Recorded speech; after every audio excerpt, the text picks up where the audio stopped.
What's up? What's up, beautiful people around the world? I feel like I need to come up with a name for our listeners, but we're not that famous. But anyway, hello there. I am your host, Simone. And I'm Nafis. And I'm Macy. And welcome back to I Was Thinking. Yay! I am just letting y'all know we're recording a little late, and you know how I get when we record late. I'm an old lady. I'm a little delusional, so we'll see how that goes. Fun. We're basically just going to jump right into it. We got a lot to talk about. As you can see on the title, we're talking about part 2 of The Glory. I'm excited. I am sorry in advance for any screaming, squealing, excessive cursing that I do. I'm just excited to talk about this. I'm going to go ahead and put all the trigger warnings like part 1. So trigger warning for any mentions or talking about like abuse, killing, sexual abuse, sexual trauma, harm to minors, domestic abuse. What else am I missing, guys? There's trigger warnings everywhere. Basically, if you could think of a trigger warning for substance abuse, murder. Well, I think I said that. Oh, did you say murder? I said killing, but yes, murder. Unaliving someone and thoughts of aliving somebody. And yeah, just all the trigger warnings you can think of. We're putting it in now. Hopefully you have seen The Glory Part 2, because we're going to spoil everything. If you haven't, go pause this right now and go watch it. Or if you don't care about spoilers, you could listen to us, but hopefully you at least listen to our Part 1. I would highly recommend listening to part 1 because I think we gave some informal facts about bullying in itself. And then we talked about the show. But still, yes, spoilers everywhere. Everything. See, I'm already being delusional. Yeah, we're Glory Part 2. I'm excited. So thankfully, I'm not going to be doing all the talking. We all split it up equally. So Nafis will go first with episode 9 through 12, right? Yeah, 9 through 12. And then me and Macy split it up. So she's going to do 13 and 14, and I did the last two, 15 and 16. So yes, let's get started. Yeah, just an FYI, I'm going to run through episodes 9 through 12 kind of quickly, just because the latter half of season 2 or part 2 is where all of the dense content is. So we want to spend time, make sure we have enough time to focus on the details there. Yeah, I would say it's still season 1, but it's like part 2 of season 1 because it's 16 episodes in total. So what did you think of the splitting before we get started and all of that? Did you think it was worth the wait? I do actually, and I'm surprised because, they're also doing that with other Netflix shows. Like I know in Netflix in general, they're trying to not drop all the episodes and either split them up in parts or do some weekly stuff, because for a while, with K-dramas, they would do weekly. Yeah. Because I know they did that with Attorney Ooh, and I forgot what other shows I'd watch where I know they would at least drop 2 episodes every week. But Business Proposal, they did that with that as well, and a few others. So this is the first time where they released half that I know of, and then the other half. But I think it was worth it in this case. Yeah. So I don't know. I don't know if I would have enjoyed it so much if they dropped it all at once. I still would have enjoyed it, but this is the type of drama that it was in the anticipation. I actually think it was smart. I thought it was smart planning. I agree. I think this was actually smart. I don't know if it was the show's decision to do it or Netflix's decision, but they did it well this time, because before I started Glory Part 2, I watched You Part 2. And they should have just released it all at once because it was not worth the wait. Sorry. I'm not going to lie. I haven't even started season 4 of You. I tried to watch the first 5 minutes of it, and then I started doing something else. I think actually when I started watching that, The Glory either came out around the same time. And I think I was like, oh, this looks interesting. Let me watch this. And I forgot all about You, and I never went back, and I might not. Yeah. Actually, well, I don't want to say this because I don't know if I'm spoiling You, even though that's not what we're talking about. After season 3, I was kind of I could have ended it here, to be honest. I agree. I'm season three, this is not about you, but I'm just saying, season 3, the ending was so perfect. I would have been satisfied if they just left it at that. But now I'm angry and I need a season 5 so I can see this man dead. But anyway, we're not talking about Joe. Maybe we're not talking about Joe not right now. We're not. Don't be a Joe, guys. Don't be a Joe. No, but the point that I brought it up is because they also split it into 2 parts. And so, like, just as a comparison, they didn't do it that well. It was not worth it for you, but for the Glory, I definitely think it was worth it. Because they came out around the same time. You dropped March 9th. I can't talk. Yeah. And the Glory dropped the next day. So. Yeah. I mean, see, I don't know if you watch You. So I've not seen any of You, so I have nothing to say. Good thing I didn't say anything. But yeah, passing by that. What do you think, Macy, before we get into it also? Because I know me and Defease have been rambling. I thought it was really good. I mean, the first part hooked me, and the second part did as well. I thought they were equally, like, suspenseful, and then you get, like, all your ticked boxes of revenge as you go through this part 2. So honestly, I also think, like, it's ticked off, like, all the K-drama tropes as I was watching this, but, like, in a tasteful way, you know? It wasn't, like, in a cringy way. Yeah. In my opinion. I mean, I'll talk about this, I guess, if I remember to when we get there. But, like, the ending could have been a little bit more revengey. And that's what I was telling you, too. Yeah. I will talk about that when I talk about the very last episode, because I'm wondering some things.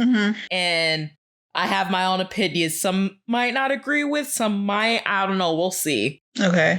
Yeah, but we'll talk about that when we get there. Yeah. So you want to go ahead and start us off? Yes. All right. So I'm going to start off with a recap of episode 9 and 10. But before we do that, let's just do a quick recap of what part 1 was saying. So we know that Myung-oh is dead. And of course, by the way, I am so sorry if I mess up any of these names. Korean is not my first language. We always have to put the disclaimer in the piece. It's okay. So please bear with me. I'm trying. Disclaimer, any Korean names, places that we say, this isn't our language. Yes.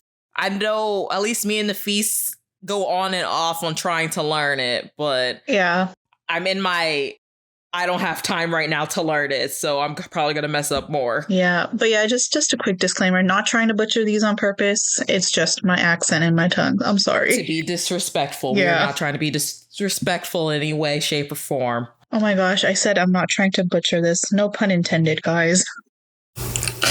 What? Stop. Okay. Anywho, okay, so we know Myung-oh. It is not an I was thinking episode, and the Feast doesn't come through with at least a dad joke. Hey. I have to mark my stamp somewhere. There you go. Anyway.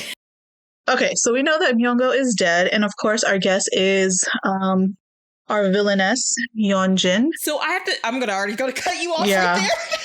So since we kind of pushed back this recording, I didn't finish, but I did rewatch as much as I could. I only got up to episode 12, and then I rewatched my 2 episodes just for a fresh reminder. So I did not realize in the first part they were trying to hint that it could have been either Yeonjin.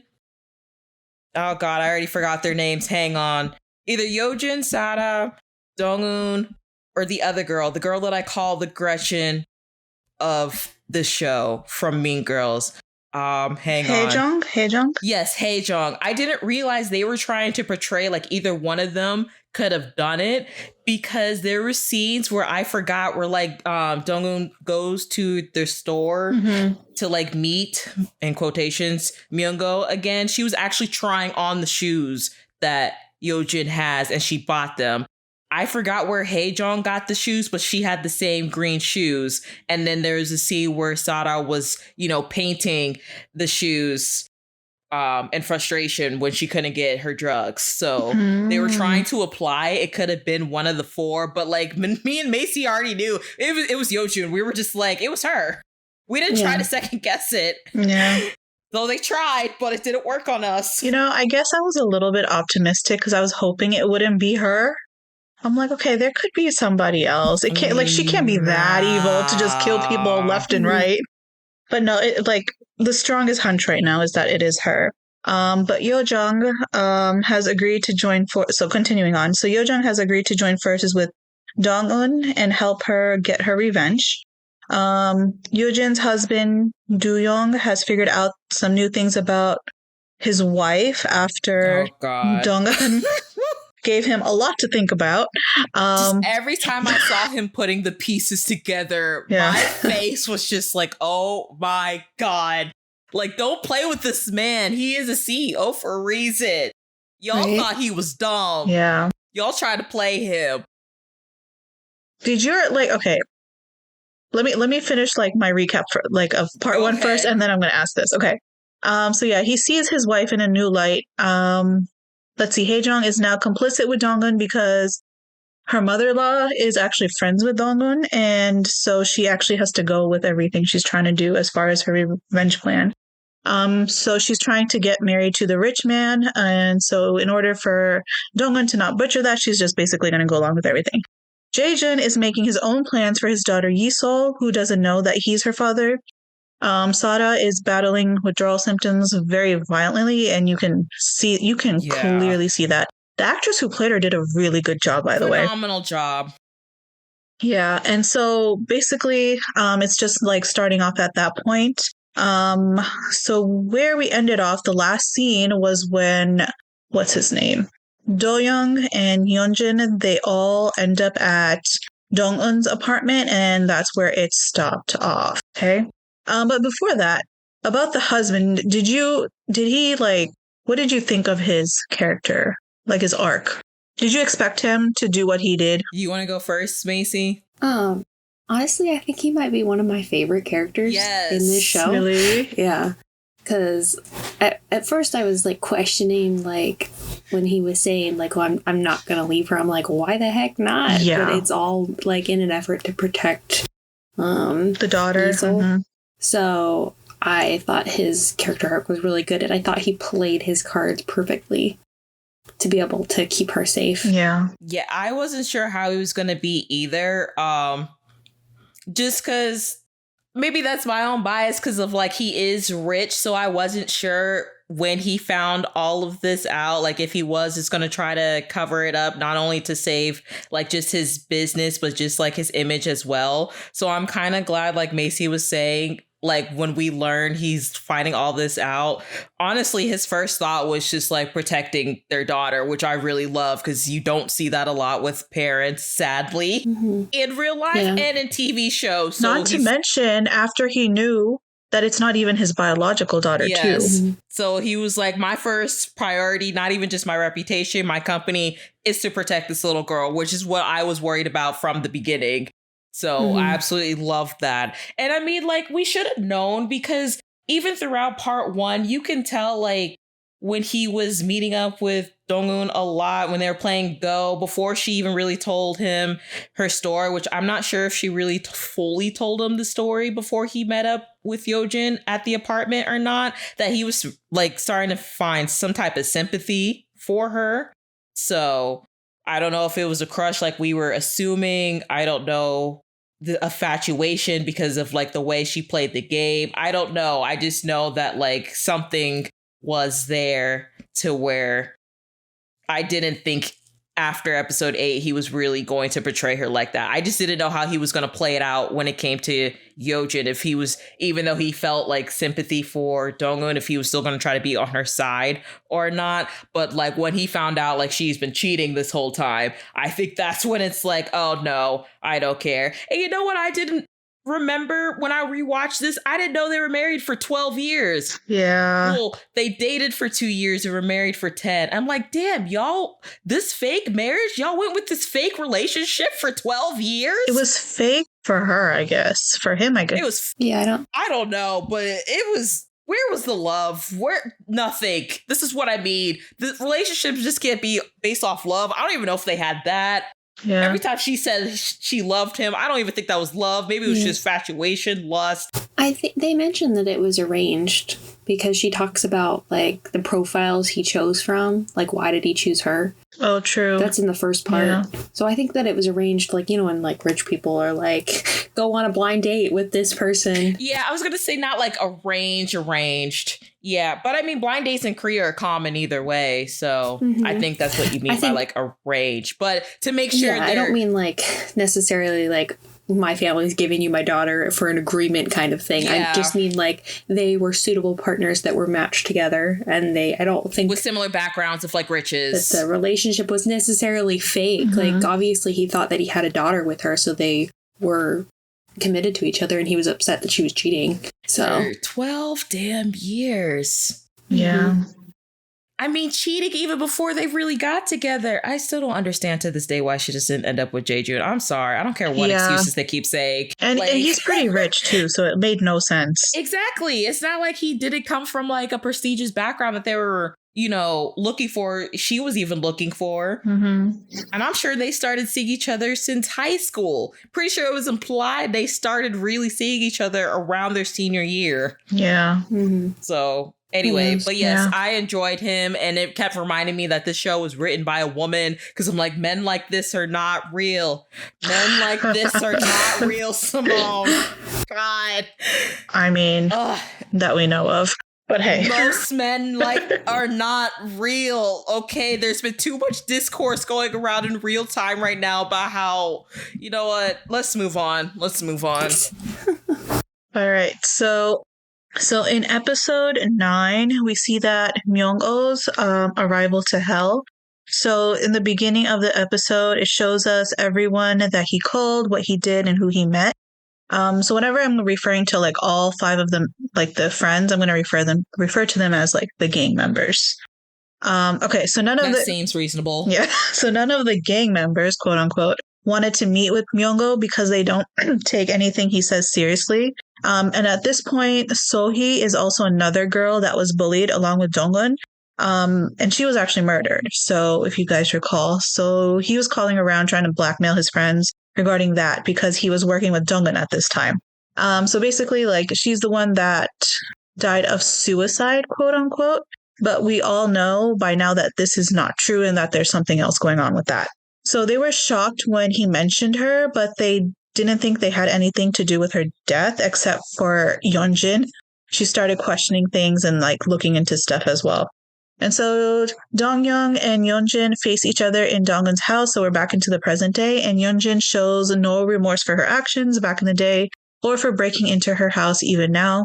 We previously thought Yeonjin would burn everything down, but maybe because Do-young, her husband, showed up, she only took a picture and left. Later, we find out the picture that she takes is Dongwon's helper's husband, but we'll get to that later. So basically, she expresses her disappointment in her husband for going to another woman's house, and Dongwon happens to be the woman she seemingly just dislikes when he asks her about that. Donghyun, on the other hand, leaves with his suspicions regarding Yosol's paternal lineage confirmed by pictures on Dongwon's wall. So the context is that her wall had like all sorts of pictures on her. I like to call it the revenge wall because it had pictures of everybody that they wanted. The revenge board, yeah. Yeah, that they wanted to take revenge from. So he's like watching this and looking at it, and then he sees a picture of Jaejoon with Yusol, and then like he kind of like, I guess at that point, it kind of confirms, like, okay, there's something going on here. Well, like in part 1, because remember, we talked about like how the seeds were already getting planted, especially Jaejoon himself when he found out that he was Yesul's actual father. Like when he showed up to the dad like conference thing and he joked, he's like, oh, I'm here because I have a secret love child. Just kidding. And like how he kept like catching him be around their daughter. He's like, you were never this interested in the 8 years she's been here. Why are you so interested in her now? So, yeah. And can we talk about the way that Yeonjin had the nerve to say she was disappointed in him for trying to find out her past? I was like, ma'am, this is why I said this marriage from the jump was a scale.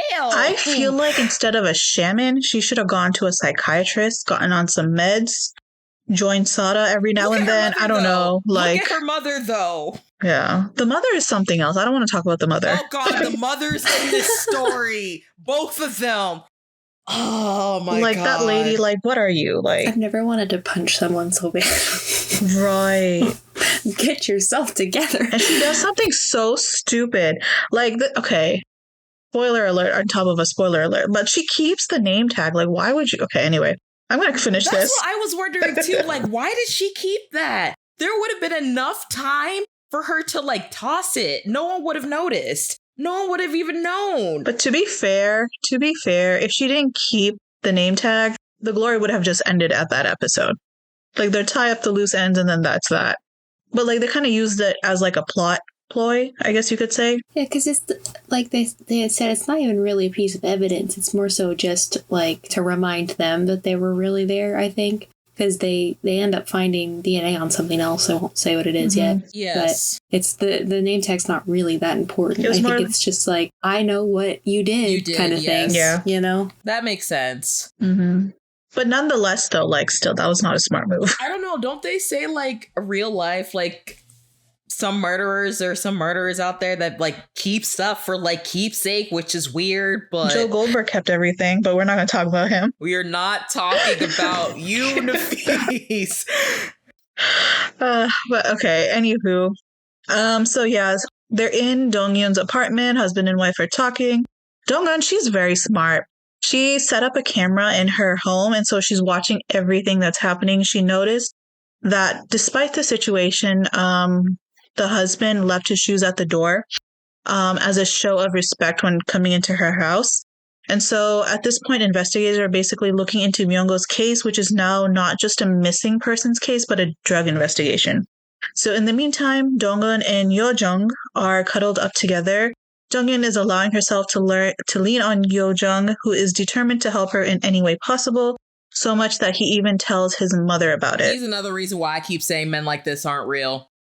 To be He's the that opposite end now. dedicated to her, I was like, oh God, this show was written by a woman. Like, I can't. Yeah. Polar opposites. Why are they not like this in real life? Yeah. Ugh. I knew he was a ride or die, but damn. If you look up the definition ride or die, his picture's gonna be right there in the dictionary. I'm just saying. Right. But you know, like I said, okay, in part 1, I was like, I did not see any point. Eat your words, the feast, eat the words. I am. What you say? I was like, I thought he was useless, but like, I am so glad he existed and that like his character arc just took a really, really beautiful turn. Because without him, I'll say this now, she would not have gotten her revenge at all. Yeah, without him or his family, really. Yeah. Right. I love his, like, he plays such a good psychological character because he's got kind of that, like, grin on his face, but he's, like, terrifying at the same time to the people he's, like, interacting with. Yeah. Yes, and not only that, like, he has that sweet, boyish, like, charm to him. Like, even in his face, like, he has the baby face. So, like, when people talk to him or look at him, you would think he's so innocent. And then when he, like, sometimes talks or, like, just turns into, like, things in here and there and kind of grins. I love that. It's like... Because, like, I'll say it now, like, I know I was seeing some things online when they talk about the glory, how, like, they said the guy who played Yojin's husband had a little bit more chemistry with the main lead, and I kind of agreed, but just I couldn't imagine him, like, playing the doctor. Like, I feel like the guy who plays him now just fits it better as what I was talking about, like the sweet, innocent man you think couldn't even harm a fly, and then he turns around because he has his own darkness. Right. Like, I think it's okay that they don't have too much chemistry because it's not really about that. Yeah, it's more so about like the plot line happening. So that doesn't really bother me too much because I agree with that she has a little bit more chemistry with the other guy. That's one of the reasons why I didn't really see his point in part 1, because like the show is not about them, it's about her revenge story. But he plays a very big part, and I'm glad he does. I just like his character. I don't think the other guy could have portrayed that, like, kind of like innocent manipulativeness. I don't think so either. Yes. Even just in her case of like showing her the innocence of life, I just don't think if the roles were reversed, he'd be able to do that as well. So. And I honestly don't see Yojin going after a guy like him unless he was just like stupid rich, but... All right, to continue on. So the gang, they meet up after all of this has transpired. Yeonjin realizes she's actually on her own in Sohee's case because none of the friends really had anything to do with it. Her quote unquote loyal pets, I'd like to say, are no longer loyal to her, and she's like realizing this now. Hyunnam reaches home to find Sona being beat up. So Hyunnam is the one that's helping Dongun right now. And she is like in a domestic, like as we saw before, she's in a relationship that's very, very toxic. And so she's trying to find a way to get Sona, her daughter, like out before like worse things happen. But she finds her daughter outside, beaten up, waiting for her. And Hyunnam, like it just really strengthens her resolve just to send her away as far as she possibly can. Oh my gosh, I am like just stumbling all over my words. You're fine. Yeonjin is about to find out that the name tag that restarted the conversation about Sohee is not real at all. Dongun tells the investigators everything she knows about the case, including the fact that she lured Myunggo in with a fake name tag. Finally, it turned out that Sohee was 8 weeks pregnant when she died. Yojung finds out that it was his late father who had ordered Sohee's body to be placed in the freezer versus the morgue, which was interesting. Dongun realizes that Hyunnam's husband's photo is missing from the pile that she has now cleared off the walls of her house. So this is the picture that Yojin actually took with her. And so she starts to stalk, basically, Hyunnam. And yeah. So before Dongun goes further into her revenge, she's inching closer to her final step. She gives Yeonjin like a final chance to redeem herself by turning herself in, which was only possible because her husband granted her that chance because, you know, how he left his shoes out before walking in. And this was basically... I'm sure they talked about it too before he sent her over there. Or she sent him over there. Yeah. When they were in the park. Yeah, so this is like the last act of kindness she wanted to show her before she like really dishes it out to her. So they have their conversation. Dongun has like video footage and like pictures of Yeonjin coming out at that same time. And so basically they talk about it and she basically just says, no, I'm not going to turn myself in. And then the episode ends with Yeonjin meeting up with Hyunnam at her and Dongun's usual meeting spot, which is in the car at some random location. And so that is where episode 9 ends. Real quick before we move on, because I just want to talk about that scene a little bit with Hyunnam and her daughter. I think after Dongun Lake story, Hyunnam's hits me also too, because domestic like violence cases are just so hard to just like, it shouldn't be, but just the way they're like handled and treated and everything. Like I felt so bad for her and her daughter. But then, like, not to make, like, light of a serious situation, every time they talked about sending her here to the United States, I kept saying, don't do it. Don't send her here just because of the political climate we're in. I'm like, send her somewhere where there's free health care at least. Yeah. But then I also love the joke where she's like, she says something about, like, you're going to become a cheerleader and then you're going to date a football player. She's like, what American shows have you been watching? Like, what have you been watching? So it's not always the case, no, but it is a normal trope. It's the idealism of the United States. It is. But still, I was like, just somewhere with free healthcare. But yes, I do think it was still smart of Dongun to suggest to send her daughter, not just out of like the country or just away from home, but just like out of the country in general until it was either safe for her to come back or like her mom to go join her, which I'm not sure if we know which one she decides at the end, but it doesn't matter.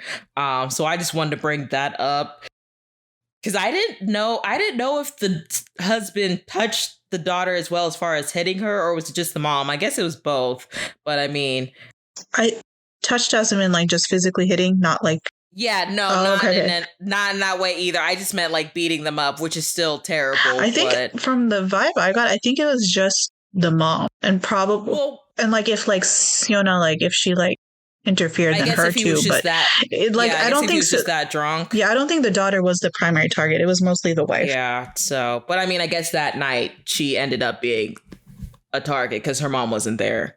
So, and then just the part of when Dongun met Yojin at the cafe to try to give her another chance because her husband, I'm sure, again, asked for that, and how she was just so adamant of her, like, just doing nothing wrong, how, like, because she's rich, you know, she can basically get away with anything that she was implying.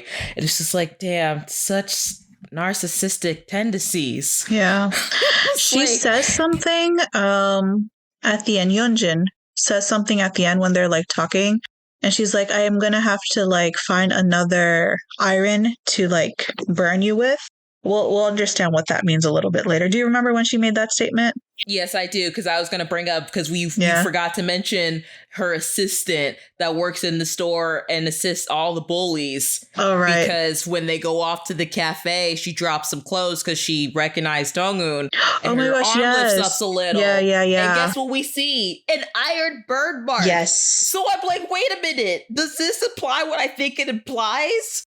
And then later on, I'm like, damn. So their third victim stuck. Yeah. After Dong-un.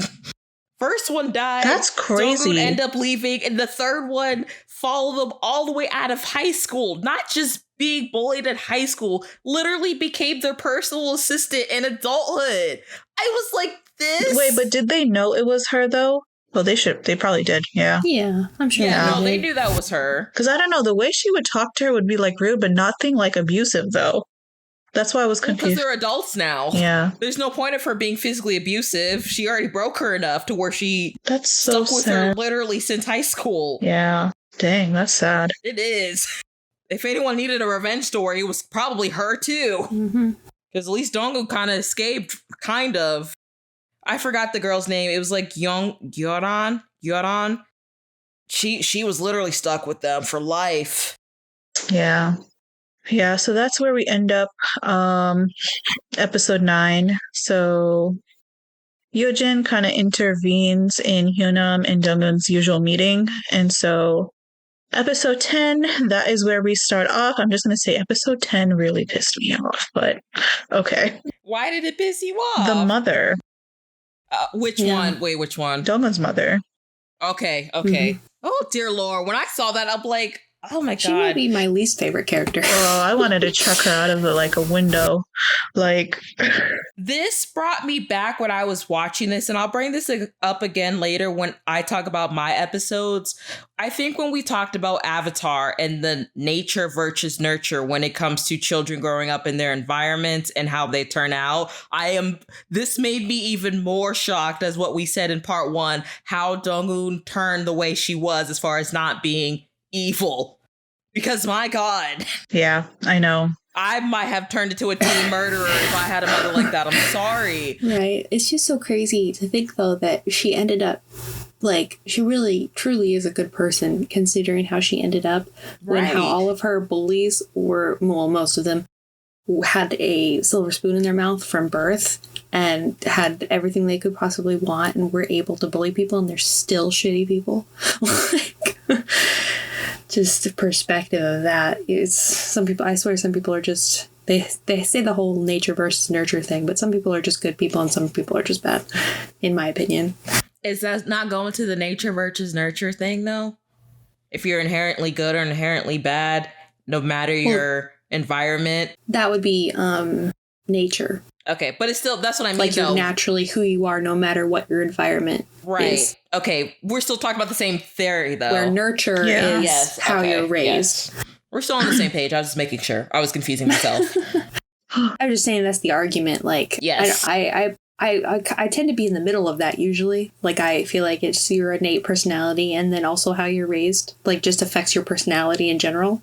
But she definitely is a good example of, against all odds, at the end of the day, she is a good person and she stayed that way. Which always, like, tripped me up every time she said she wasn't. I mean, I think there's that maybe she feels some guilt about taking revenge at all. I was just going to say that. Like, a lot of people would be like, well, just let it go. Just live your life, you know? That's true. But she just can't let it go. So, but that doesn't make her a bad person, though. No, I don't feel. But I maybe think, you know, just her own perception of her feeling guilty, or like, I know she feels guilty towards the daughter and the husband. Like, she didn't really want them to be involved, but she used them in her plot, you know? So I get it. I think that's why she feels like that. Not that she needs to, but And I'm sure, like you were saying, the society of like telling her to like get over it. So, but I feel like anyone that hears her story, though, well, I don't know, because bullying is normal. It's normalized enough where people don't really bat an eye anymore as far as like what's going on, unless it's like super excessive, like this. It shouldn't be that type of bullying, though. Yeah. That's just abuse. Yeah. But I'm saying, like, if she told people that, like, yeah, she was burned and things like that, I don't know how many people will tell her to just move on. Because, like, how do you just move on from that? Most of the people that saw it were like, okay, yeah, I get it, you know? Right. So but even if they I'm didn't not going to get in your way. Yeah. If they didn't tell her to move on, they might have told her, like, you know, maybe try to handle this through, like, the authorities or something like that. But again, like Macy said, they're all handed with silver spoon. And as we know, Yojin's mother has a connection with the detective himself. So even if she tried, which she has multiple times, as we saw in part 1 in her adolescent, it would have just gotten brushed under the rug. Yeah. So nothing would have happened. That's true. Either way, she was meant to have a revenge plan. Corruption everywhere. Yes. But yeah, honestly, she's let's like, get into the shithead. Yeah, of her getting mother. into episode 10, like this is like the most crazy villainous character I have ever seen in any show. Yeonjin's character, like crazy, evil, and vicious. I need the actors to get all the awards they yes, can. they need to sweep They them. all like played their role so well. There were so many times I was afraid of Yeojin. I know I said I was more afraid of her as a child, like when they showed her teenager, but these last 8, even sometimes I was like, oh, that gosh, little snicker, like broke. smile thing that she does, where she like lists half of her. Like, oh my god! Like, I do not want to be like the recipient of that. I need them to get every flower, every award, whatever. Everyone, camera work, writer, editor. I need everyone to get whatever they can for this. Right. I've never seen a character personify narcissism to a better degree. Like, exactly. She's a 100% narcissist. She does not have an ounce of guilt or remorse or anything. Guilt or remorse for anybody. Like, the only time I even saw a flicker of it was when her daughter was, like, upset with her. But even then, it's like, I don't think she thinks that she did anything wrong. Yeah. She keeps saying that, too. She's like, I don't understand why I have to apologize. I didn't do anything wrong. Right. And it's like, everyone is looking at her baffled. The husband, he's just like, what do you mean you didn't do anything wrong? But, like... Yeah. But she was never taught that either. She was always taught, like, if you do something wrong, we can just get away with it and just, like, pay them off. You have nothing to feel sorry for. You didn't do anything wrong. So, like, even though her mother really didn't care about her, she still taught her to be that way. To just it worked in her favor for move on. A very long time. So. 18 years. But yeah. All right. So recap of episode 10. So we left off where Yeonjin is declined Dongwon's offer to turn herself in. And so she basically is now finding different ways to eradicate her. So at the end of the last episode, she said, I'm going to have to find a different iron to burn you with.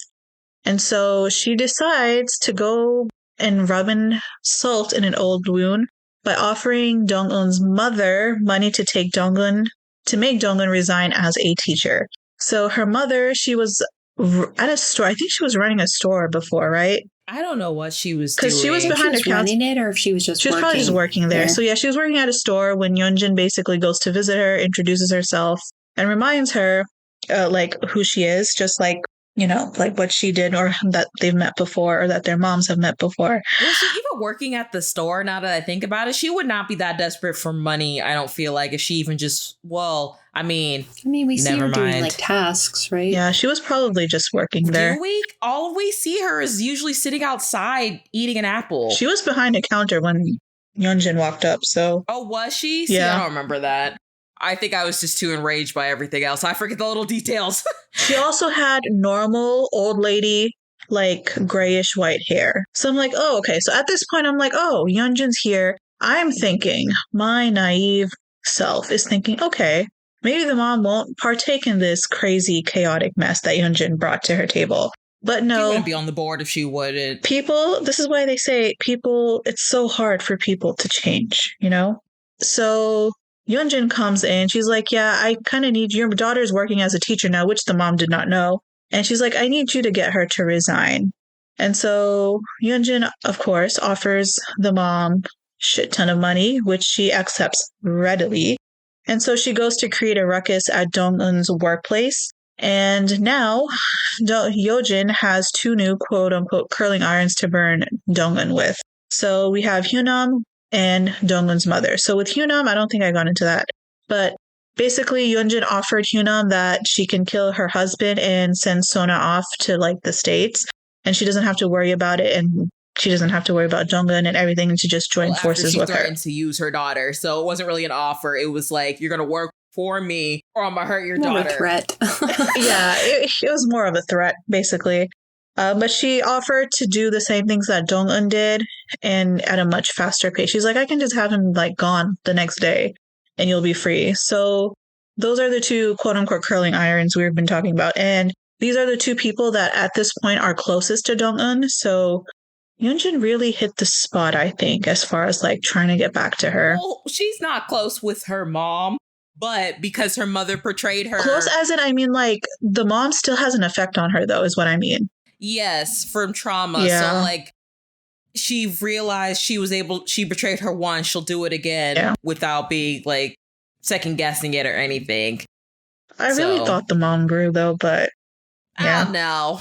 You know what really made me like her is her hair color. That was such an ugly color on her. Why did she dye it orange? It's like with Squid Game at the end. I'm like, listen, I am all for the dye for like a new, like, I don't know, change or whatever. But why this color? I just feel like, I think this is my hunch, is that they made it an ugly color just to make her character more hateable because it did not suit her at all. Well, it worked. It worked. Like, I just didn't, I hated looking at her. I was so disgusted. Right. I think she also was just trying to pick the most outrageous color to like, as like, to make herself seem even crazier. Yeah. Like, I don't know how they view like unnatural hair colors, but I would assume that it's even like here, like a lot of workplaces don't want you to have an unnatural hair color because it seems less professional. So I think she was just going for the most outrageous look she could get, you know? To try to get her daughter to resign. That would make sense. It worked. Yeah. So yeah, at the same time, elsewhere, Hyunjin offers Hyunna money to stab Dong-eun in the back, even worse. She tells her she can take care of killing her husband, so there's nothing she needs to worry about. Hyunjin knows everything about Hyunam's daughter, and although she was warned by Dong-eun that Hyunjin knows they work together, she is still shocked by the details. Teacher 2, the one that I want to punch in the face with such an ugly haircut, remains the bully in the school. We all knew it. We all said he was creepy. That haircut screams pedophile. Yeah. Oh my god. And oh my god. I just knew it. I was like, thought he was hold that until we get to that part. Okay. Yeah. Oh god. Because I'm about to go off. So go ahead because woo. Yeah. So Do-young. So I'm so sorry. Do-young. Okay. Do-young, the husband, visits Jaejun's store where all of Hyunjin's infidelity takes place. So at this point, he basically knows that Hyunjin and Jaejun hang out a lot. And he kind of had like this epiphany when he noticed in his closet that he saw a lot of bags in the closet. He's like, damn, how did I not notice this before? When he turned around and he saw all the bags from his store, I was like, damn. Yeah. Because she shops there a lot. I don't know if all her clothes are from there or what's the place called? Isn't it called like Siesta or something? Yeah. Mm-hmm. But yeah, Youngran. Oh, and also, before we move on to that, was it that scene where he realized, did he have a flashback of Hyunjin telling him something when they were in the bathroom about like, because it'd be hot? I think they were having a conversation in part 1 about Haejong and how I guess she either got caught. No, she didn't get caught, but how she like went off somewhere. Was it a hotel with one of his rich friends and like had sex with him in the public restroom, and they were having a conversation like how they can do that, and then she's like, oh, I don't know, maybe it was for the thrill or something. I mean, if you think about it, it's kind of hot when she was really talking about her and Jaejun, because, you know, they'd be sleeping together in the fitting room where anyone could just walk in at any time, and it's just like she was talking about herself, and when he had that epiphany of like what she was actually talking about, I was just like, I was on the floor at that time. I'm like, the pieces are clicking and it's not looking good. It's no. No. That part got me. I just gasped so loud. I felt bad for him. Because that even I didn't realize that either. I didn't realize until I rewatched she was talking about herself as well. That's when he said, like, she means exactly what she says. Yes. Yeah. So where are we? So yeah, Do-young visits Jaejun's store where he goes to basically just check out the dressing room, quote unquote, where all of this is supposedly happening. Youngran, which is the store assistant who has also been abused by Yeonjin and who calls her by her first name, tells Jaejun about it, that, you know, that the husband came here. Jaejun wants to look through the CCTV footage of the day and ask some basic questions to Gyeongrang. It turns out that everything before October 19th was reformatted as per the request of Yeonjin. And so Haejong is tasked with bringing Yeonjin to a specific place by Donggun. So at this point, like I said before, Haejong is like kind of forced to basically go along with the revenge plan. And she was tasked with bringing Yeonjin to wherever Dongyun wanted her to go. So this place that she wanted her to go just happened to be Yeojong's place of work. So Haejong invites her over while she's getting her own procedure done and lets Yeonjin know that Do-young has met her and even gifted her an expensive bag. Yeonjin is furious, of course, and Yeojong freely hears the conversation. Did we mention that he's a plastic surgeon? The male lead? We did at the very end, part one, yeah. So yeah, he's a plastic surgeon, so he's, you know, he has his own office now. And this is where all of this is transpiring. So Donggun has hired thugs for bumping the car. So Donggun had hired thugs, and what they did was they basically bumped a car and they got caught up in a gambling raid. And so Yeonjin's cop friend is furious at them because he has this whole side business going on that, like, his actual job does not know about. Police corruption. Right. So what else is new? All right. This is basically how they all work, honestly. It's like, without it, what are they going to do? So in fear, Hyunam has been driving in circles with her daughter for 2 days until they know they're safe. So it is time for her. I love that scene where she calls her mom a badass. That was funny. Yeah. So where she thought she was going to be scared of her. She's like, we're just going to go away for a while. She's like, I forgot what she asks. She's like, Mom, you know how to drive? Right, yeah. It's like, what have you been doing this whole time? Like, I don't know you, but you're cool. But yeah, so Hyunam and her daughter, like, they basically just drive away for like 2 days, like they said, before she becomes Yeonjin's like detective spy woman. Donghyun and Hyunam laugh about that fact together, and so Donghyun takes the daughter with her into the safe hands of the nurse who wanted to save Seo-hee back in the day. Yeonjin's marriage is falling apart as her mask is slowly falling off in front of her husband. Yeonjin shows no remorse for anything she has ever done, not even for the sake of her daughter. So the detective comes to see Yeonjin too, getting curious about his involvement with Myunggo. Basically, she has like this whole like anxiety attack about like the name tag and everything, and she just wanted to know like if everything is like fine. Yeojong happens to be the last person who calls Myunggo before his disappearance. Yeonjin finally decides to succumb to Yeonjin's plastic surgeon charms and visits his clinic for some fillers at this point. Let's see. Do-young decides to meet Donghyun publicly in Seoul. So the husband meets Donghyun in Seoul, not the small town that they're in, to understand the details of what Yeonjin has done to her. So I thought this was very clever, where she decides to wear like a sleeveless dress and like, which basically shows all her scars and like burn marks and everything. Yeah, because this is when she really tells him what happened, right? Yeah. So Do-young and everyone else, like, they see the scars and the burn marks on her arms, her shoulders, like basically anywhere that she's visible except for like her neck and her face, which I'm like kind of surprised like she left her face alone, but like crazy. So back into the doctor's office, Yeonjun is basically about to go under the knife, under some anesthesia, when something changes. Yeonjun is asked to count down from 10 and backwards to 1. As she begins, before she gets to 7, Yeonjun asks her the most important question, which is, what did she do to Seo Myung-ol? So now we go into like a flashback where we get the entire scene played out for us. So Myung-ol met with Yeojun in Jaejun's shop, the same trial room where Jaejun and Yeojun used to, do the deed. He was recording Yeojun on his phone. They was fucking. In other words, yeah. So he was like recording Yeojun on his phone, and he brought up like her cheating on her husband as if like she's not smart enough to see that through. Yeojun immediately knew what was going on and poured his phone inside some alcohol. And then Myung-ol proceeds to ask her about Sohee and told her the evidence of that night was in his pocket. She freaks out, tries to get it out, but found out that it's a prank and it just turned out to be a condom.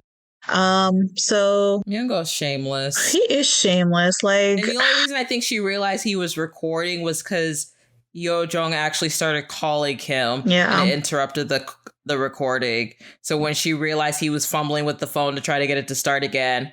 Yeah, I don't think she would have noticed afterwards. Yeah. Probably not if he didn't get that call. He might have been alive at least. Maybe. We'll see. I don't know. I really don't know. No. She just finds her way into these situations, so I guess not. Yeah. I don't know. I really don't. I feel like he would have met his demise that night either way. Yeah. Personally. Mm-hmm. Yeah, so Myung-ol then proceeds to ask her about Sohee and told her the evidence of that night. I already said that. But yeah, so she thought he had proof, but it wasn't. It was just a prank. It was just a condom in his pocket. Eventually she figured out that he just wanted money. And because she couldn't tolerate his childish and dirty behavior anymore, she struck him with the whiskey bottle on the head. When he tried to lunge at her, she did it again, and that's when Yeojun hears Yoo-jung's voice and begins screaming, "Who is it?" So now we're back into reality, and she wakes up in a hospital bed realizing that she's really sweating, she's soaked in sweat. And she turns to face Yeojun. So the first... Yeah, it's not a hospital. She's still in the clinic. So yeah. He did everything in his clinic. I don't remember. Didn't Myung-ol say something specific to really set her off to hit him? Right? Or no? He probably did. Yeah, I'm just not remembering. But that also answered a question me and Macy had for part 1. We weren't sure if Yeojun was willing to get her hands dirty because we were questioning if someone maybe had done it for her, and we were both wrong. She is willing to get her hands dirty. Yeah. I thought that she did it, but like I said, there was part of me that maybe doubted because when it came to the bullying, it was mainly her instructing others to inflict harm. So I wasn't sure how far she was willing to go, but obviously there's no limit. Yeah. So when she gets in that rage. Yeah. And so she's in her hospital clinic bed after the procedure's done. And then the male lead asks her if she's okay. And that's where we leave off with episode 10. He played it off so well. He did. That's what I mean. If it was the other way around, I just couldn't see anyone else doing that besides him. That's what I mean, the back and forth. Yeah. That was an interesting episode, though. But, I didn't really get into the detail of it. But, the way the mom went about, getting her fired or, just was so... I mean, she was just being herself. You would think, though, people would have some sort of guilt about it. But, No, that's why we have words like narcissism for them and sociopath. Yeah. I think these people they have way too much self-preservation. They'll do anything so that they don't go, I don't know, die to jail, whatever they're trying to protect themselves from. But no loyalty, no remorse or concern about other human beings besides themselves. Everybody for themselves, I suppose. But we're going to manipulate each other as well. Yeah. All right. I'm going to just jump right into episode 11. Go for it. Okay. So we're at the point where we know what happened with Myunggo. We know exactly who did it for now. So after getting the story out of, I'm not going to say anything. So after getting the story out of Yeonjin, Yojong gets some of the skin from the scar on her foot. Oh, so this was an important detail I've missed in episode 10. So when she hits him on the head, he kind of like lunges towards her. And when he lunges towards her, he kind of like gave her a really nasty scar on her foot. And so coming back to episode 11, this is the scar that he was getting like skin tissue from, just so he now has like solid evidence that like she was the one, you know? Yeah, because in part 1, we saw her, you know, once he went missing, she had a huge Band-Aid on her foot. And this is why I know also, I don't remember exactly what he said, but it was something to really tip her off where she just saw like rage and just didn't think of anything else. Because that bottle was big. You have to imagine how heavy that bottle was, and it probably still had liquor in it. So combination of liquid still in it, plus the glass bottle itself being heavy. For her, she's pretty tiny, it seemed like, to be swinging that big. I was like, she's not there. She's not there. That's a blackout moment. No, the fact that she was able to hit him that hard, like you said, was like, yeah. And then she went back and did it again. Like, that took some strength. Right. Yeah. So now Dongwon has like clear, like hardcore evidence that pinpoints Yeonjin for Myunggo's murder.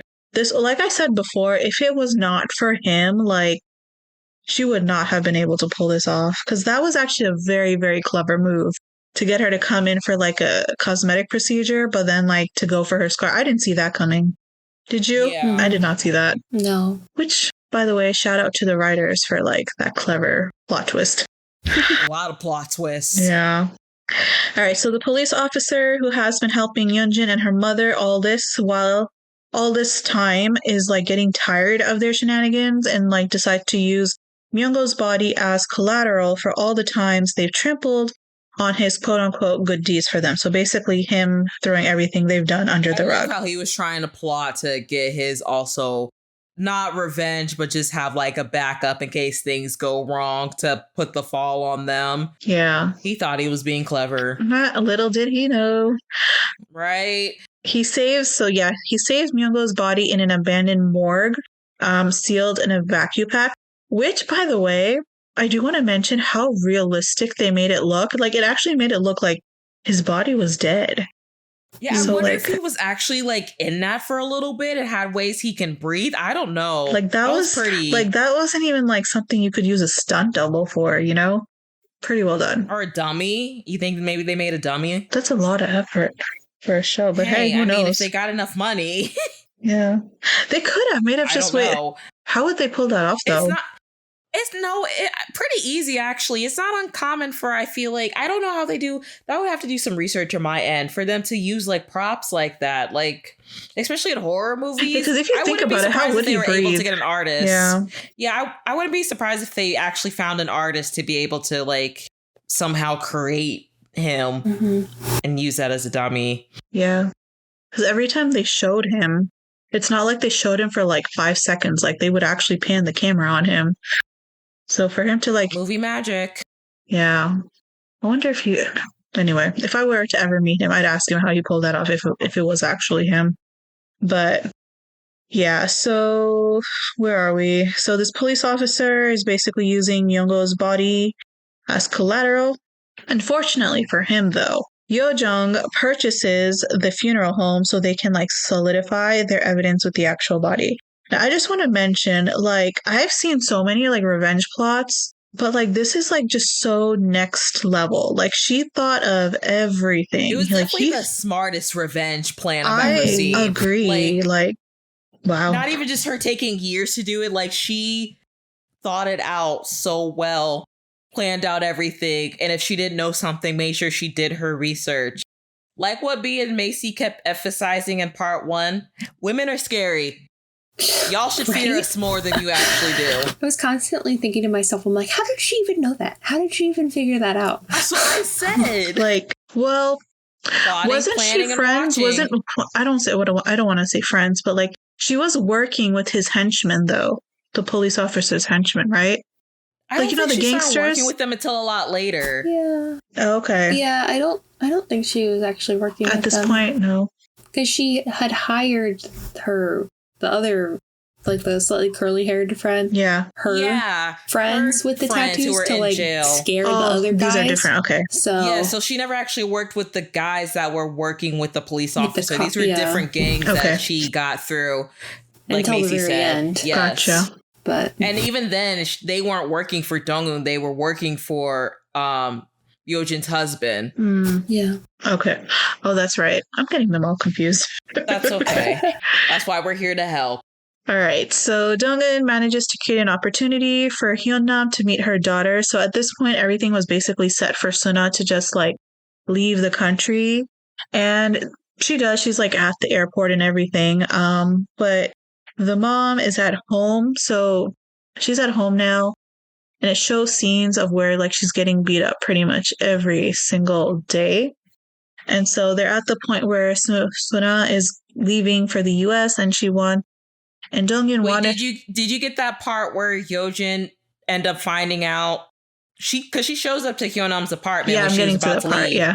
Oh, okay. Yeah. Sorry, I So skipped ahead. she wants Hyun-nam to meet with her daughter, but she can't because Yojin, like the evil villainess that she is, shows up at the last minute, stopping her from going out.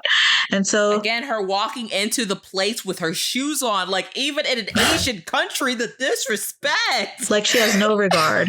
It's one thing to do it here, but where they're at, I was like, no, this is disrespectful. Honestly, that's the least of our concerns regarding this lady. I know, but still, it just adds on to the narcissism of her. Mm-hmm. Yeah, so she pops up and she basically instructs Hyunam to continue following the rest of the gang and to keep track of people. And she also asks Dong-un if she has like another accomplice and everything. And she replies yes and says that it is a man, but that's all she knows for now. But anyway, Yoonjin, the evil person that she is, basically was telling her that the reason. So for the past few days, Hyunnam's husband hasn't been coming home, so she's been having like pretty quiet nights and stuff. And that's because Yoonjin has been giving her husband money and he's been like gambling his nights away. But she tells her that like, I didn't give him any money today, so basically he's going to be coming home early. And so essentially she does not get to meet her daughter before she leaves for the United States, unfortunately. Yeah, and that scene of him beating her up, like that was hard to watch for me. Yeah. Mm-hmm. I will say though, for this show, they showed everything except, have they shown sexual abuse on this show? They did in part 1, I think. A little bit. Yeah, a little bit in like lighter terms than what they could show, which I appreciate. Yeah. So like they didn't go too into detail with any of that. Like if this was an American show, I'm sure they would have shown something. Yeah. Like some type of graphic rape scene we did not need. But they did show like little. They like insinuated that it was happening. So. But yeah, every other abuse except for that, thank God, has been shown so incredibly detailed and like so realistically. It's like it was so difficult to watch. Like you said, like I couldn't. That was one of the scenes that was like hard to watch. And then the one of like the girls getting burned with like the hair straightener. Yeah. I thought for a second that she was gonna die. Yes. Like I was worried that she was gonna it was too much for her and she wouldn't be able to like get to her happy life after. I was like, oh God, no. I lose her. Like at one point, like I think I know what the scene you're talking about. Like he beats her up so bad that like she just falls to the ground. Yeah. I think that's the same scene like when he comes home. Yeah. Because he's asking where their daughter is. Yeah, and then she starts to be like, I'm going to do this, I'm going to do that. I'm like kind of provoking him, but like she'd had enough. And I'm like, oh God, he's going to take it. She's so strong. Like all the way this time. But yeah. She was definitely one of my favorite characters. I was rooting for her so hard, like so hard. Her little friendship eggs. Yeah, she was I know. I was like so sad. Yeah. All right. So now Yojin knows that there's a man working with her. Yeonjin's mother finds out that Sohee's body is now in the morgue. So Do-young tells Dong-un that he will not leave his wife. So they meet at this point. The husband tells her that he's not going to leave his wife and that they should meet again. Not exactly sure what that implies, but At home, Do-young is eating a salad, even though Yeonjun had texted that she was going to cook something delicious for him. She's enraged and basically throws everything away. I like how she tried to actually be like a good wife. Right. She's like, I'm gonna come home and cook, and then she comes home and she just throws it all away. I'm like, that's such a waste of groceries. I hate rich people. Groceries in this economy, lady. Yeah. I was so mad.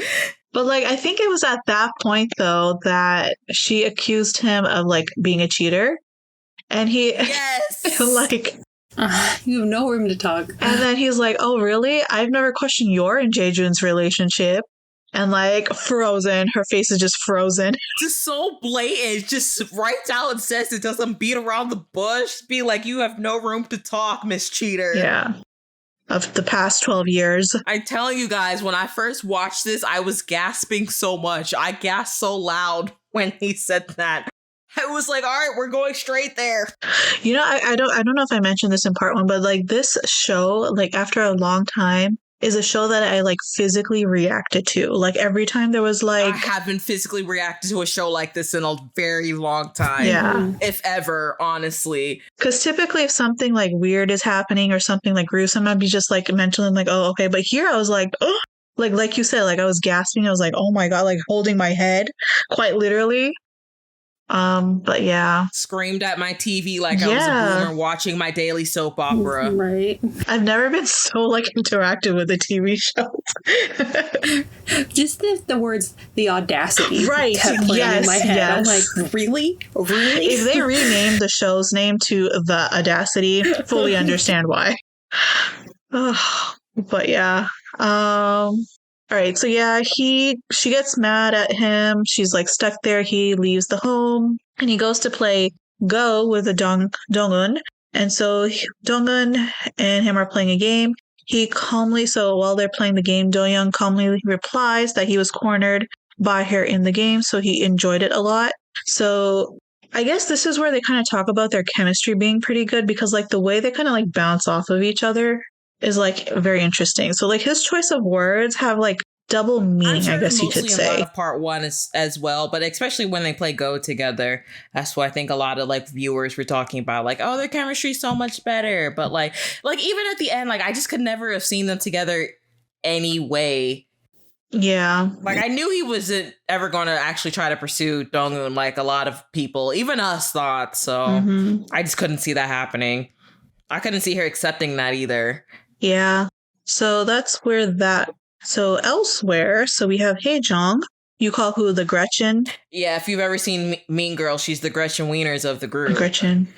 Yeah, so she gets her hands on Myung-go's iPad and notices that there's a voice recording. So as you can tell, it was from the day of his death, and it had all the details of Yeonjun and his conversation. Although it does get cut off like mid-conversation, but it was like... That's when he gets the phone call. Yeah. So that's when the recording stops. But it was enough to hint that, she was there, so she knows something.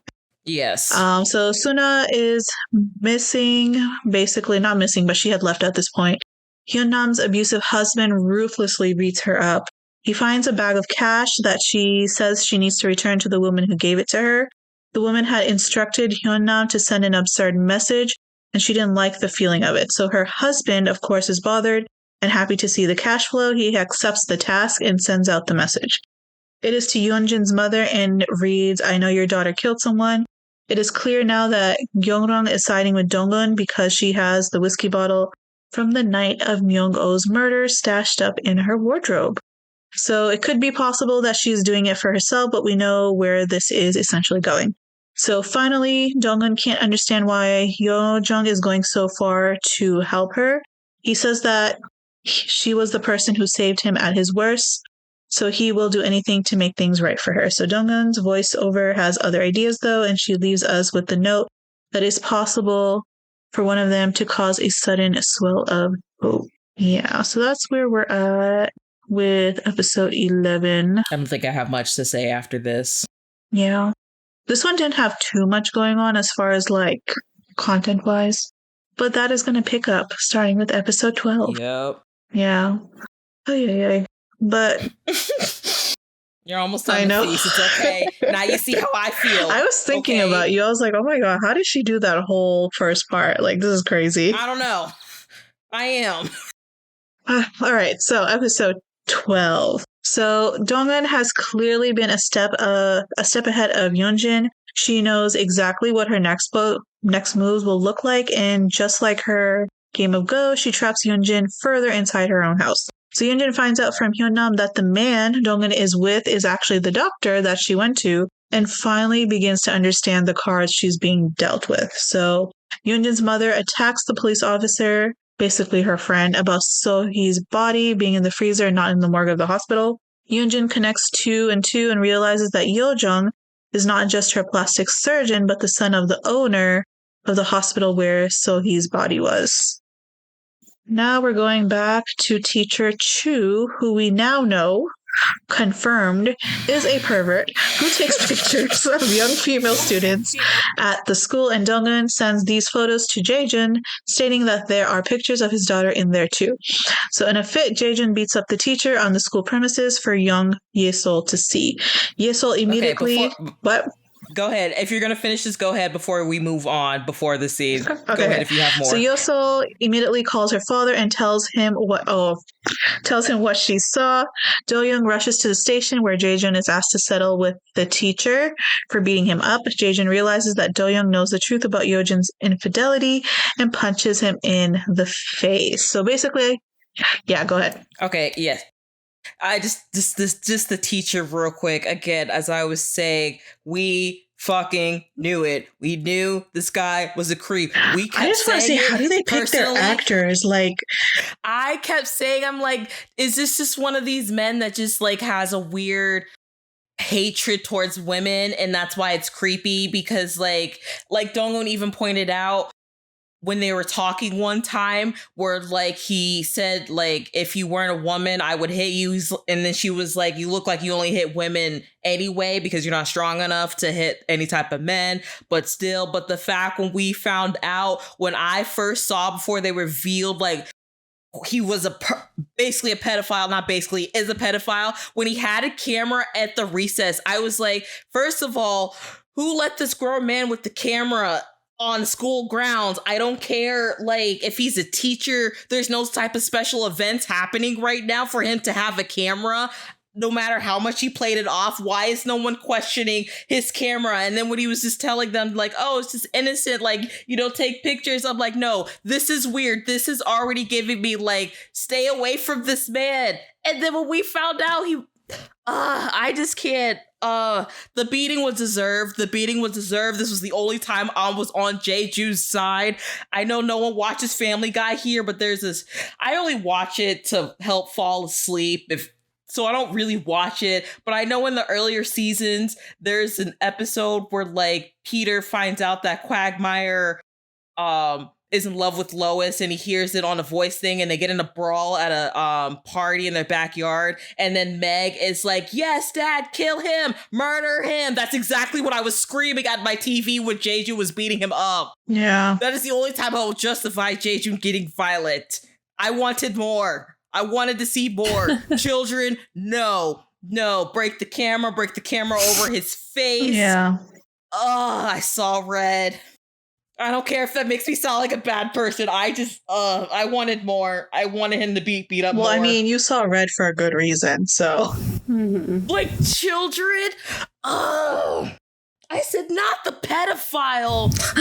And, like, babies. These are babies. None of these girls are older than 8 years old. Yeah. Mm-hmm.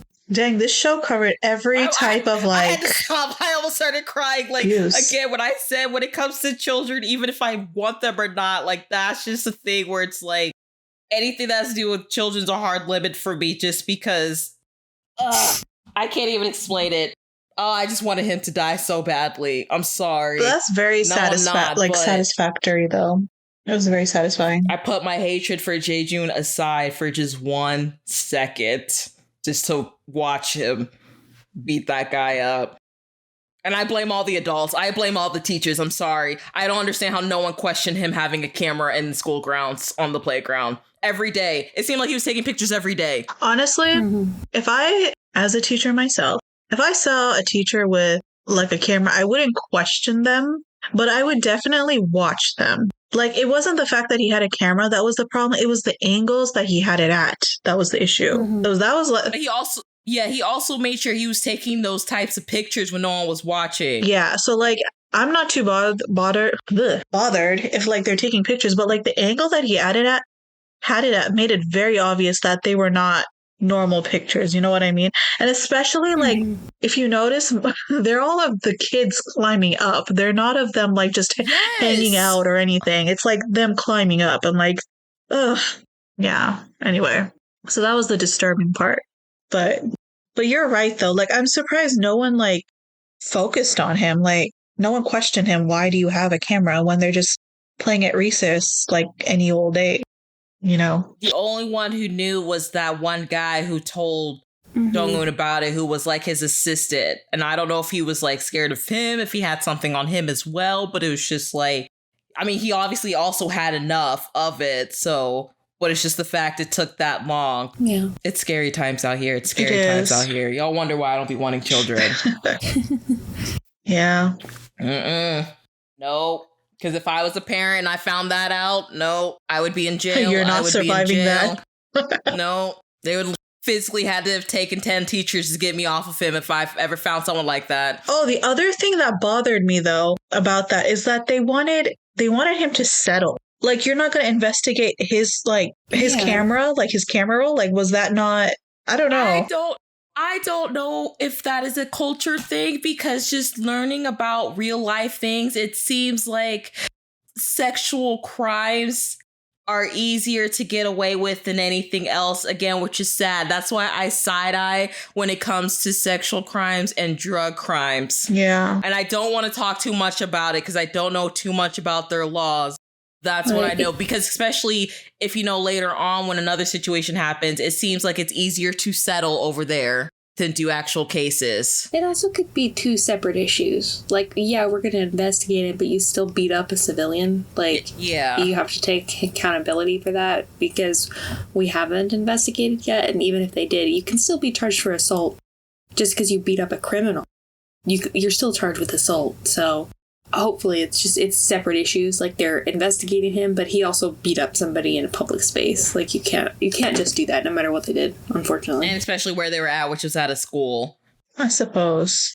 Completely sidetracked, but like that kind of reminds me of a documentary that came out on Netflix about how this girl, who I think out of self-defense ended up killing her rapist, but like she ended up getting jail time anyway. Wasn't her name?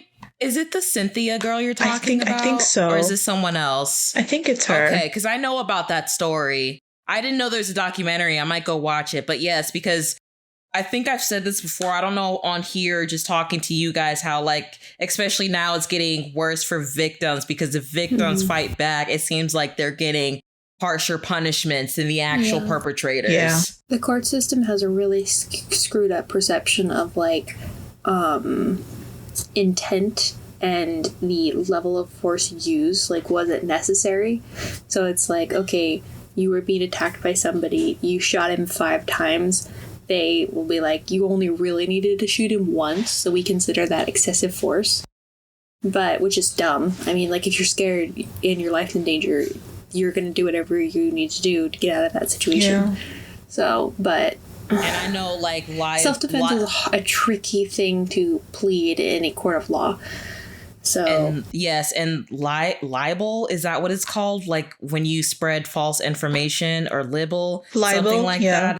Libel. I know that's... Yes. Yeah. I know, especially over in Korea, that's, like, a huge thing. Mm-hmm. So... Oh. As per the police officer, defamation is a serious crime. Mm-hmm. Yeah, more serious than taking pictures of 8-year-old little girls up their skirts. Yeah. Get the fuck out of my face with that bullshit. I am so glad they didn't go any further with that scene. So, or else, like, I would have, like you, I would have seen red. Because, like, how as a show can you show that?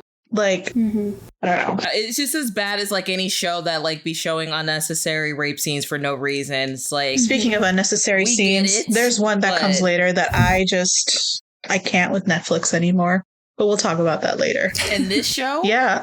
Or just in general? No, in this show. Okay, I'm curious of what scene that is. But yes, I'm glad it was brought to light so we know this shit happens, but at the same time, it's like one of those things. That's why I like this show a lot. It's like, thank you for shedding light on these type of situations.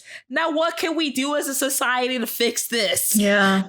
When is just talking about it going to be actually enough? I say that for a lot of things, but I think though, well, I guess I can't really comment on it, but like now that there is more awareness, I don't really hear too much about it going on. Naturally, it is obviously going on, but now that everybody knows that even if you have this type of thing, if you're caught in like a bullying scandal and you want to do something in like entertainment, like most people know that this will follow you, you know? Mm-hmm. So I think in that case, like people are just more aware of it. But like you said, practical steps, maybe there needs to be more things done regarding that. I don't know. I'm just trying to think, because like even with the bullying things, how many people actually take like some type of accountability where it actually harms their careers in real life, depending on their status. I think it's difficult because a lot of bullying happens in adolescence, and just the punishments for minors are less for a reason, because you're not like fully matured mentally.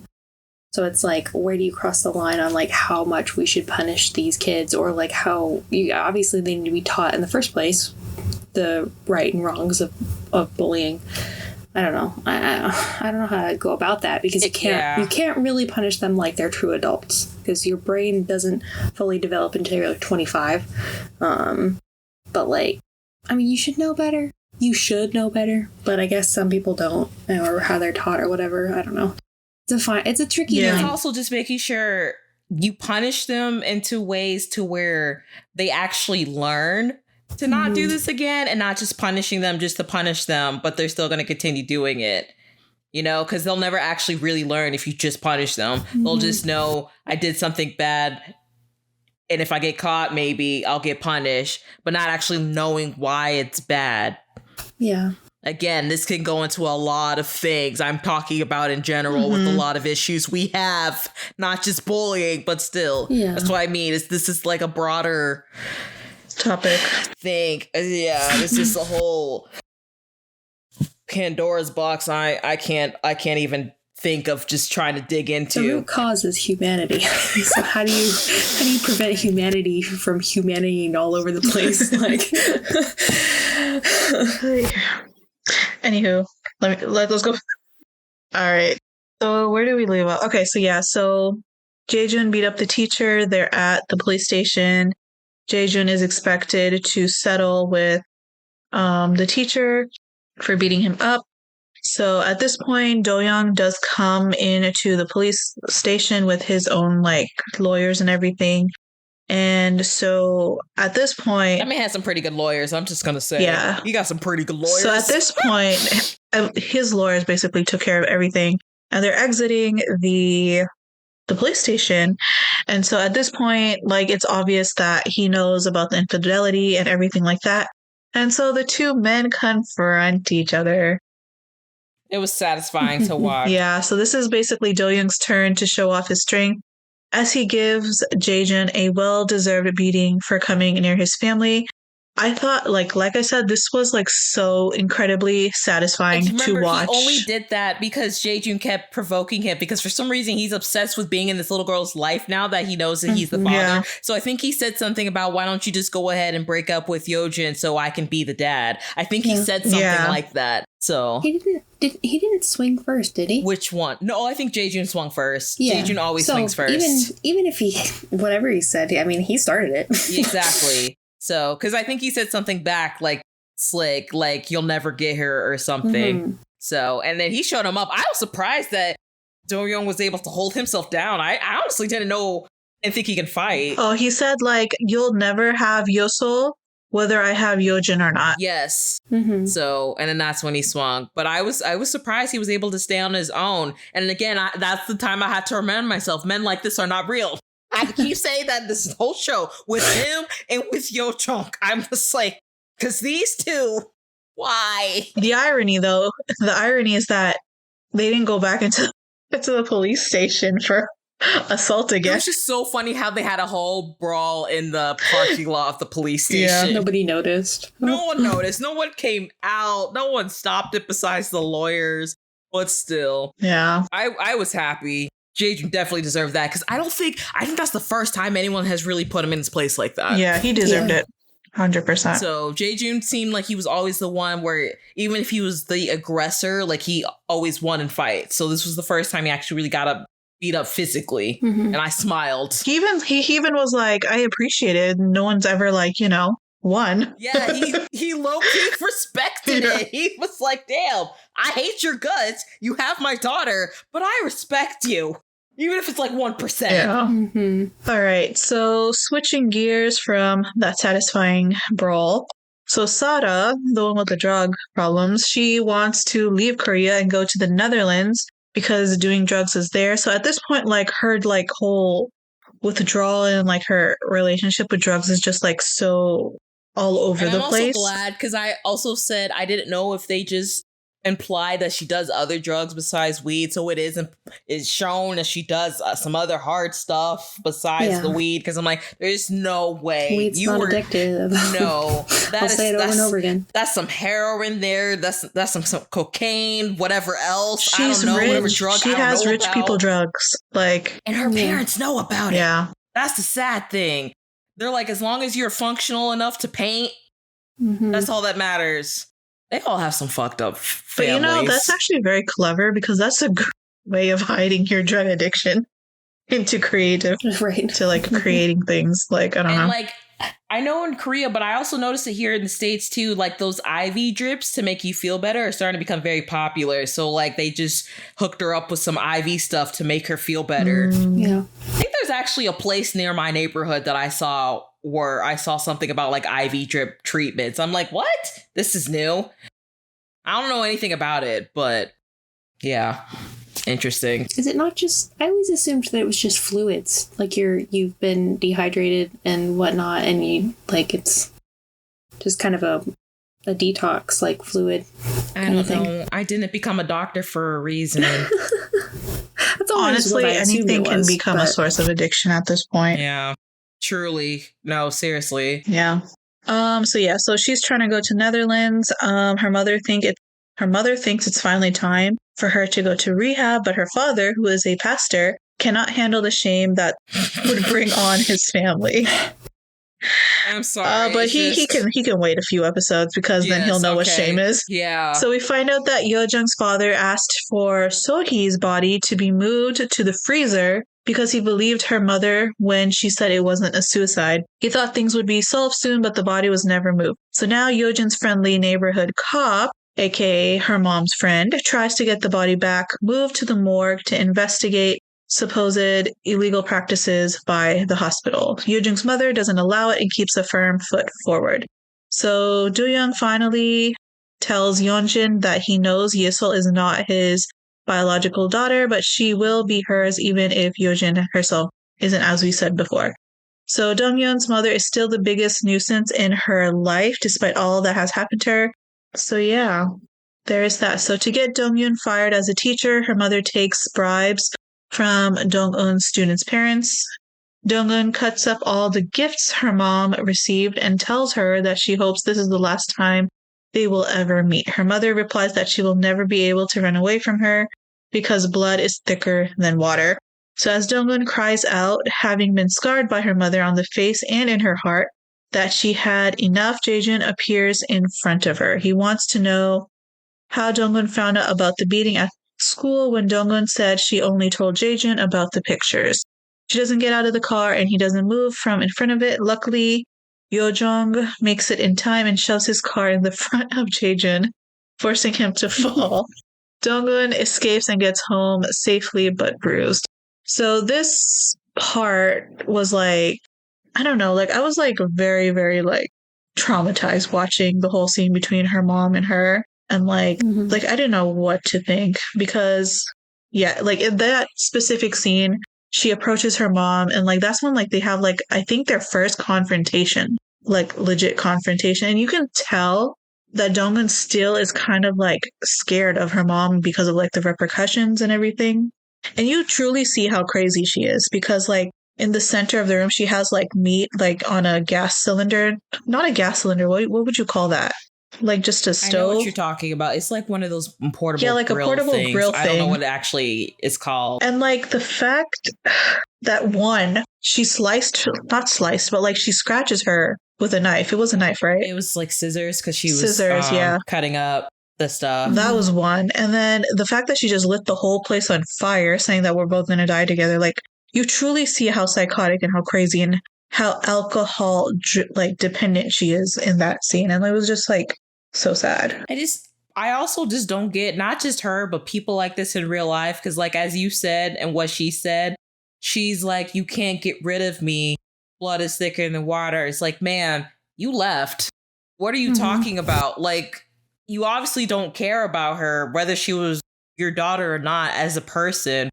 Why are you still following her? Stuff like that doesn't make sense to me because you obviously show that you don't want to be there, but yet you still want to torment her. I mean, I think she just sees her as a meal ticket, at this point. Like, she doesn't care about her, but now that she's, realized, oh, wait a second, you're actually kind of successful and you can get me money and alcohol, I'm going to cling to you. But she got rid of the main thing that would keep her an alcoholic. Like, she got rid of her job. So, like, how does she expect Dongwon to, like, support her? Like, that was, like, confusing. I think that, I would assume that because, What's-Her-Face offered her money, so she is getting money out of it. Yeah, that's true. More money than Dongwon could probably earn as a teacher. Yeah. Unfortunately. Because during that whole brawl, she's like, oh, why didn't you just keep your job, blah, blah, blah. Like, she was taunting her. Yeah, I would assume that, like... That's the alcohol talking, honestly. Blame it on the alcohol. Maybe she was expecting her to get some kind of settlement as well. Like, she wanted some Jamie Foxx and some T-Pain. No, but as someone with, not to this extreme, just experience with mother-daughter relationships and basically it being non-existent, this is just one of the things where I was watching, I'm like, this is why I ignore people when they're like, oh, but that's still your mother. Because you don't know what's going on, whether it's to this extreme or not this extreme. Is this, there's still some type of child trauma there. Because again, the only time you really saw Dongwon react like this was with her mom and with Jae-Joon in part 1, but mostly with her mom. So like, she's still affected by it. And like we said, that's her mom, but she's still also a person. Right. You have to take away the mother and biological thing from the person. And she's just an awful person. Right. Unfortunately, from personal experience, I can say that you're never more important than the alcohol when it comes to people like that. So it's like I was happy to see that she like got herself away from her in the end, because once you're that gone, there's no saving that person. This is why I say Dongwon is so incredibly smart, because during that entire scene, she had a camera set up that like showed the entire thing. And so when she took her mom to like the doctors to get her like officially diagnosed, like there's no way you could refute that. And like the fact that that the mother broke down in front of the doctor just like really, set that in stone. I mean, even just her back and forth of like saying there was nothing wrong with her too when they were getting checked, and like when he was writing all those notes, I'm like, yep, she's probably drunk right now, to be honest. Yeah, I'm not gonna lie, it was very satisfying to see her taken away to a psych ward. Was it a psych ward or was it a rehab? Where did she actually end up? Probably like forced rehabilitation. Okay, because I asked this, well, no one answers me on Twitter. Twitter was like the void for me, but I was wondering if they actually had rehabilitation for like drug and alcohol abuse there, just because in real life, I know there's a celebrity right now that was getting caught with a lot of drugs, but it seems like, because I don't know if he was a like entertainer or if he's a sports person, it seemed like from what I was reading, it was a drug he was taking from an injury that he ended up getting dependent on that made him take other drugs. But every time I read stuff like that, the first thing they talk about is sending them to jail. I'm like, is rehab not a first option before jail? Can we not try to find a way to rehabilitate and heal these people before we send them to jail? Yeah, because jail is not the answer. Yeah, I mean, that's even for here, too, because, like, you know, before weed became, legal, quote unquote, so you see people in, 20 years just for some weed. And it's like, there's so much more worse stuff. But I mean, that's a whole different topic and problem. Right. They talk about Sarah, her mom, being like, maybe it's time to go to rehab, you know? So they mention it, but the doctor is writing down the psychological disorders. So I don't know if it's like a combination facility of mental and also substance abuse. Yeah. Because those tend to go hand in hand. So I don't know. That's why I thought it was a psych ward originally. I don't know. I'm going to just say... Because he wrote delusional. And all that stuff. Right. I'm just going to say because she was her mom, she got off way too easy. Yes. I think so. And it probably was because she was her mother. I don't know, but out of all the betrayals that she has been through... I think that one was the worst. To me. Yeah, the betrayal she felt from her mother was the worst for me. Once when she was younger, and then the second time when she came back and destroyed her job, basically. Because even Macy said it at I remember from part 1 where she was talking about, if that was my child, this whole revenge thing wouldn't have happened, because if she had realized her daughter was getting bullied in the first place, she would have transferred her. Yeah. First of all, I would like to think that I would have a relationship with my daughter that she would tell me the second it started happening. Right. You know, obviously her and her mom were not close. And she didn't feel like she could tell her. I don't think she was barely home. Was she even ever home? Exactly. So I would hope that a child of mine would be in a better position to even tell me, and then we're gone.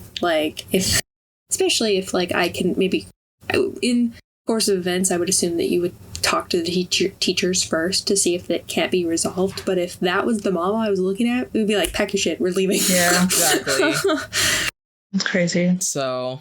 All right, so to continue on, so the second person to basically be targeted, I guess, is Sarah.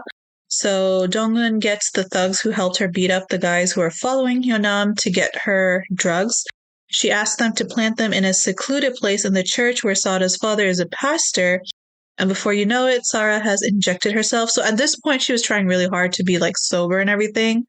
But just the mere mention of a drug being that close, enticed her enough to go down there. So Dongwon sends a cryptic message reading "Smile for the camera," and then in her drug-induced state, Sarah remembers that sexual favor she performed for Myunggo in return for drugs before he died. She begins to explicitly touch herself in the place of worship when a message is sent to everyone at the church. That whole scene was wild. It was so wild. Me. Yeah. I was not expecting any of that. Yeah. And the thing is, Yeonjin is also being informed about all of this, and she knows Dongwon is behind all of it.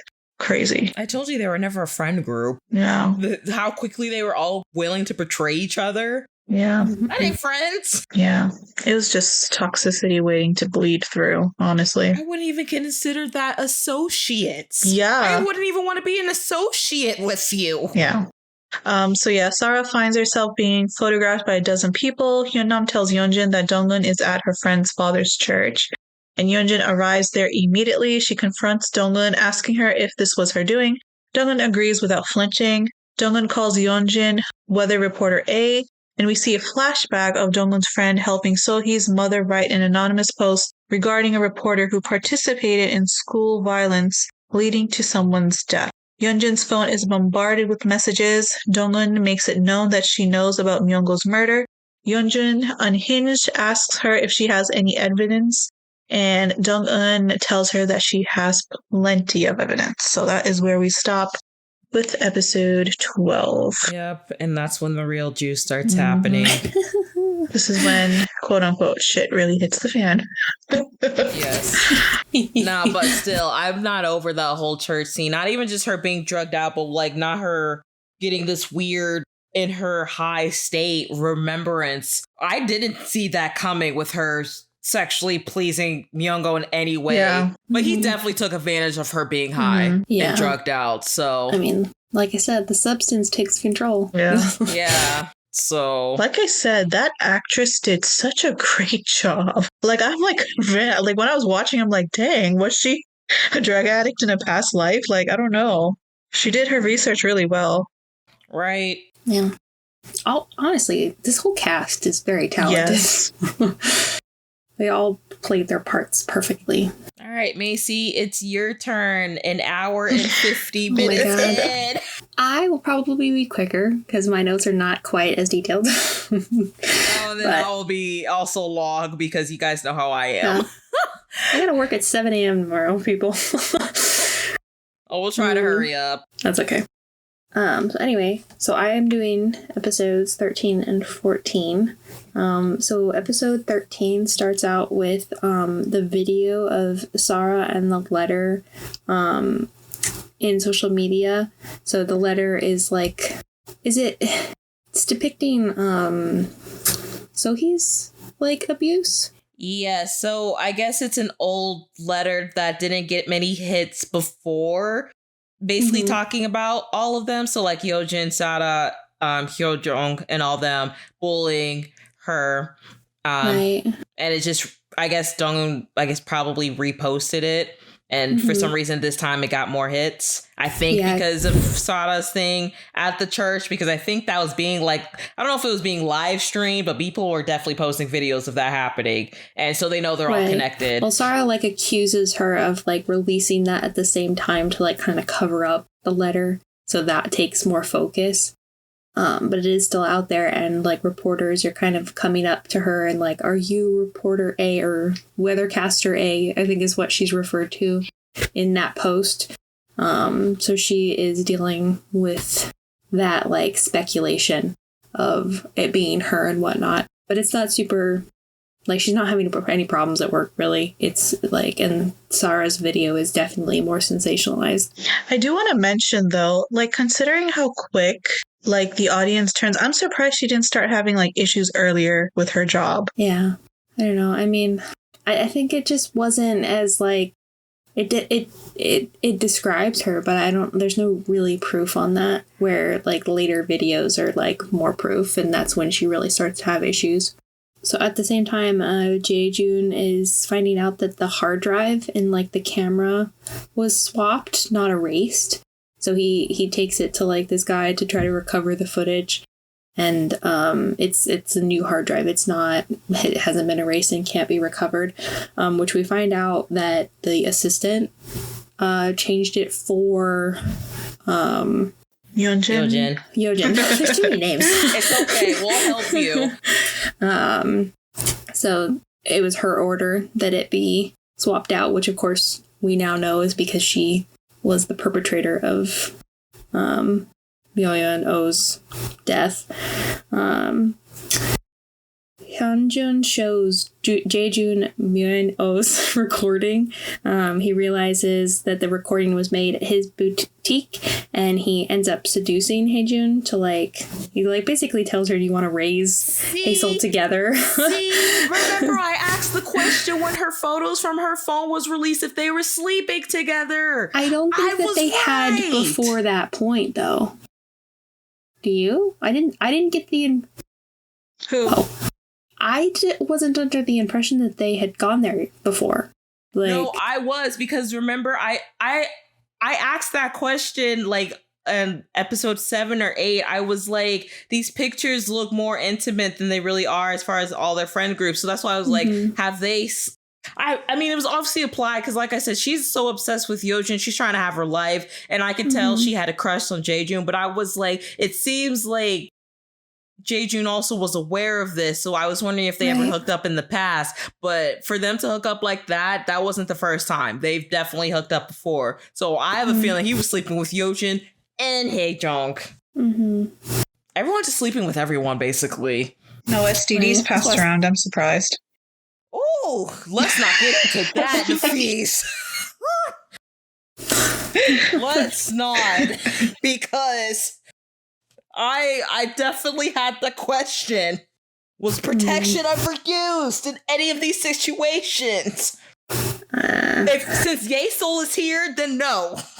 I do want to say though, at that point when it's Jae-joon and what's her name? Which one? The Gretchen. Haejong. You see a lot of stuff blurred. I should have made a mental note that stuff was coming up, but I did not. It's fine. I was too engrossed in this show. That's why I made a mental note of a lot of things. And plus, too, I guess it helps that I edit these, so I remembered a lot since it's recent. But yes. No, I'm talking about like her scenes in general, where she's like, nude and everything. But hey, I mean, yeah. It's just, I just knew it. I was shocked, but I wasn't shocked at the same time. I was just like, I knew it. I just can't stand how arrogant they are, thinking that, like, they're a fitting set of parents. I think that's more ignorant than arrogant. Yeah, I guess. Again, the audacity. I also just can't, like, get over the audacity of everyone thinking they have the upper hand on everyone else when no one has the upper hand on anybody. So smart. So smart. You know who really had the upper hand, honestly? The male lead and his family. Yes. Mm-hmm.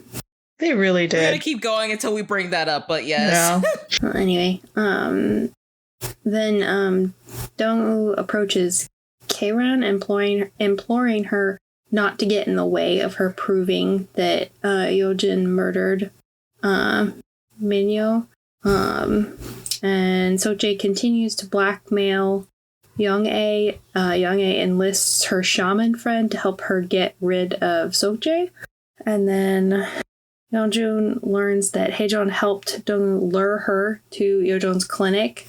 So I think that's the scene that actually shows him removing the, like, scab and whatnot. Yeah. And, like, why he did it in the first place to, like, get her there. Did he even give her filters? I don't even think he gave her the fillers.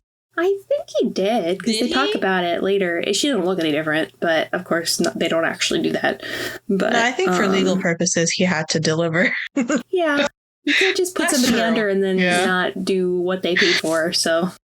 I don't know how cosmetic procedures work, guys, okay? I'm not rich enough for that. And then Haejun tells Sarah that Yeonjun used her media contacts to spread a story about Sarah's tax evasion, thus taking the attention off her own bullying complaint, which is kind of what I was saying earlier about how she, like, finds out about her releasing her video and, like, why her scandal is getting bigger and bigger. It's to, like, cover up her things. And then we also discover, like, more about Youngchun's secret. Doyoung finds the letters sent to him by Youngchun to Jo Yi-jung. And it just basically, she figures out, like, she finds his knife drawer, and then she finds the letters and she reads the horrible things that he's been sending. So we get a little bit of a look into that. I wonder if she was scared when she found all those knives. Or she was like, I thought I was. She didn't. The scalpels are normal, and then it gets scarier and scarier and scarier. Yeah. She's like, regular doctor's scalpels. That looks like a hunting knife. What is this? A machete, sir? But I guess, like, that kind of helped her understand, though, like, why he was so determined to help her. Because he understood, like, that determination. Yeah, he basically finds out he has his own story of revenge he'd like to take. Which at this point he still hasn't told her, right? I don't think so. Like the actual story? I don't think so, no. Okay. I mean, it's public knowledge, but I don't know if she knows all of the details, you know? Right. Then Yeojung applies for a job at the prison that's holding Youngchun. I may have missed this part, but I wasn't really sure, like, why he was doing that. I guess it's the job that they show later on, where he's, like, the doctor at the prison, so he can, like, get more intel, I guess. He was trying to become a medical doctor at the prison to get his revenge. I think, honestly, he really just wanted to kill that guy. So he just wanted to be in a better place to do so. Yes, because if you notice in all his fantasies, he's always killing him with the scalpel. So I think if his plan is to try to become a doctor to where, like, if the prisoner dies for medical reasons, then, you know, it'd be an easier death on all of them. And then in this scene, we also see the scenes of them actually purchasing the funeral home that Moyoung's body is being held. And I think it's like, he's like a convenience store worker. I didn't write his name down. Has been, like, keeping an eye on the place for the cop. We see him kind of freaking out about, like, who they are and letting them know that Youngjun finds out that the funeral home was sold. So he's like the link to let him know that that happened. But the cops are still under the impression at this point that his body is still there and everything's fine. Then basically everything comes to a head with Do-young's mother, and she resigns from the school. And I guess that's just because she was getting too many complaints from parents, obviously. I think God. I know there's a scene when all the housewives like show up in her classroom. Yeah. Well, they don't go further the mother than was like that, given a list of all of the parents' names and phone numbers, and she had been like harassing them basically. So I don't know if I must have missed that part. Yeah, I know she has like, I see a list and she's like checking off the names. She also had the main lead's phone number too, but he just kept ignoring her. Yeah. I don't know how she got his number. Who knows? Maybe from Yojin? Did Yojin also have his number in order to set up like appointments and stuff? Probably, but I don't think she made the connection at that point, did she? Well, we know that what's the housewife's name? Hyunam. She ends up telling her that he's a doctor and he's the son of the family who owns the hospital, and whatnot. And she's like, that name. And then she sees him walking across the street. He's like, hey, what's up? And he says, oh, you kept saying Miono's name in your sleep. And she like freaks out and just like, oh shit, he knows everything. And then Yojun blackmails Yojin with Minyo's body, but Donya has already arranged for Minyo's body to be dumped and discovered where Sonhee died. So that's kind of a big moment. Like, one, the cop is like freaking out because like, where's the body? And then they're there together. Yeonjin and the cop are like at the funeral home, and he like opens it and she's like, I don't see it, where is it? Because he is planning to escape. Like, he's getting all his stuff together, he's getting his money, he's sending his wife and his daughter off, and so he's planning on escaping. And then she like confronts him about like, well, aren't you have to wrap this up, like where's my security and all of this? So they go and she freaks out and like whacks her purse on everything. And then we discovered that he was discovered in the same place that Sonhee died, in the abandoned building. And I believe it all comes full circle. Jae-jun is the one who tells her where the body was found. Yeah. And then pretty much at the end of this episode is when Dong-yi confronts her mother, and like we talked about, where they were in the institution, and she goes into an alcohol-induced rage, starts a fire in the apartment while this is all being recorded. That's where the episode ends. The next episode is where we actually see her in the facility. Mm-hmm. I think so. 14? Episode 13 ends with the fire. Yeah. Like, that's where we leave off. So, any thoughts on episode 13? No. I was trying to think. I'm starting to get to the delusional point. No, I think you did a pretty good job at explaining everything that happened. I don't think I had anything extra to add that stood out that I wanted to mention. That's why I was thinking. Yeah, no, I think it's all in 14 and 15. Okay, so moving on to 14. It kind of is following the resurfacing of Mio's body. Youngjun hastily makes plans to liquidate all assets, leaving the country. He's like calling his cousin or something to sell the hotel. I don't know. They have things going on, and then we see his sister. The cop's sister owns a motel. Yeah. Mm-hmm. And then that's when we see Dong commits her mother to a mental institution. I wrote mental institution, but one of those places. Yeah. Yo-jung learns that Dong's landlady, that she saved her life once. He's talking about like new flooring and wallpapering for the apartment that burnt down. And she walks in and says, give him the highest, priced one, and I'm not charging for the damages because she saved my life. And so, but at the time, Dong doesn't recall her. She doesn't remember her yet when he mentions it. Do-young learns from Do-eun that the address of Sohee's mother and the location of Sohee's body. So basically she like gives it to him as like, hey, if you want to like try to convince her to like apologize and come clean, this is where she lives and you can talk to her herself. But of course she doesn't end up taking that offer. And of course she doesn't, because she has too big of an ego. She doesn't think she does anything wrong. And then we see another twist of relationships with Yeojin persuades Jaejun to provide her with an alibi for the day of Yeon's disappearance. Again. So I don't know when he's going to learn. That was like, for me, like her first sign of like true desperation. When she was like, I'll give you me and your daughter. Like, let's run away together if you'll be my alibi. I'm like, oh God, this lady. After you told him no and that you're obsessed with your current husband right now, when he first offered that, but okay. And I think he can see that too. But he agrees anyway. That's just because he has this weird obsession with this child. I still don't understand. I think it's just about power. You know, like he's obsessed with Yeonjin, like he's always been since high school. Obviously, he's been obsessed with her and in love. I put that in quotations because, like, none of these people feel love. Maybe their love is just different than what we think love is. It's obsessive and controlling. But anyway, it's another topic for another day. Yeah, that's all they know. That's all they know.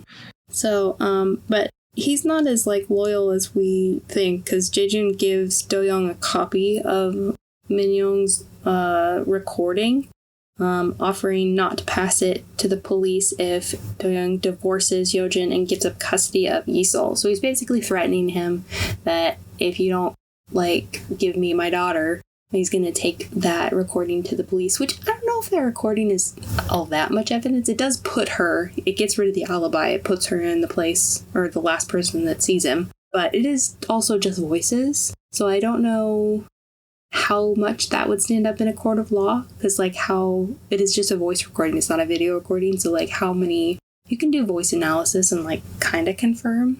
But I don't know how concrete that is. Then we switch to Young-ae uses the shaman to lure Sok-jae, which is the housewife's husband, and then crashes into him with Young-jae, the police officer, in the car, thereby threatening Young-jae into helping her.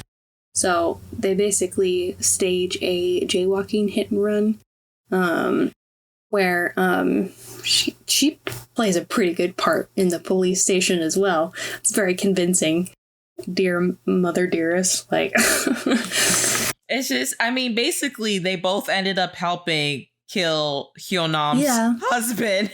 It's just, it was interesting because he got what he deserved. But I mean, that's true, because we didn't talk about how the switch was. I don't know who, I think it was Dong-un somehow convinces Hyunam to get, it was either Dong-un or, yeah, it had to have been her, you know, for the husband to start texting Yeojin's mother, be like, I know what you did, talking about covering up Sohee's death. So I thought that was and clever. Then they ended up finding out who he was. So the hit and run was really to kill him, but they thought it was because so he doesn't reveal what Yeojin did to Sohee, when really it was just to get rid of the abusive husband. So he got what he deserved. That's all I'll say about that. Because he was so obsessed with just trying to get money, and then like he was starting to be nice to Hyunam and be like, when we get our daughter back, we can go to the Philippines. Picked out the ugliest dress for her. So it was just like we just said, he got what he deserved. Yeah. And then it flashes to who is it? It's Yeongjin and Sarah, or is it Gretchen? They're like in her dressing room, and she realizes that when she, in her fit of rage, she dropped a little like keychain on her purse in the funeral home. I don't know who she's with in that scene. I think it's Sarah. She's like sitting on the ground and they're like talking. Probably Sarah, because can't see. Yeah. Hae-jung sitting on the ground. Yeah. She does do that a lot, Sarah. Yeah. I don't remember what the conversation was. If you remind me what the conversation was, I think I can tell you. I don't really remember either. I think they were just talking about everything that was happening. And then she, like, looks over at her purse and realizes that the keychain's not on there anymore. So she revisits the funeral home where she is surprised by Yojong. And he basically, like, gives her the keychain back, saying, like, we don't even need this. We've got so much on you. Like, you can take your little keychain. So, and she gets all frustrated. So, which I think is kind of funny. Yet again, showing off his, like, cutesy, scary vibe he's got going on. Like, you should actually be terrified of me. Mm-hmm. So then Dong is interviewed again by Detective Choi. She gives him a tip about the lighter found near Sohee's body, which is before that, Doi decides to send Isol to Europe. We see this whole scene of him, like, planning their getaway. And then Yeojin learns that Seokjae was Hee-Neom's husband, and the shaman stages Sohee's last moments in front of Yeojin, which is like, basically we get to see the scene on the top of the roof, what actually happened. And there's, we also get to see, like, Sarah had taken videos of her bullying Sohee. So it's like she had, like, faked designer clothes on, and they saw her in the street, and she, like, tells her to strip in front of her.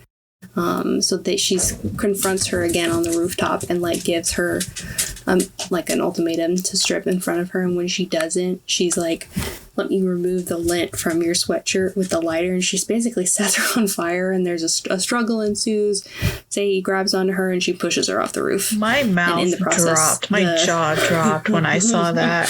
I was like, oh my gosh, she cannot get any more worse. And she does. Like, And she only did that because Sohee actually had the courage to stand up to her. Yeah. She was basically telling her right there, like, if she had been able to leave alive, that you're not going to bully me anymore. And I realize that you're just doing this, you know, because maybe you're sad or something, but, like, saying, like, I'm better than you and all that. She finally stands up for herself. Right. And then ends up getting murdered, which is so sad.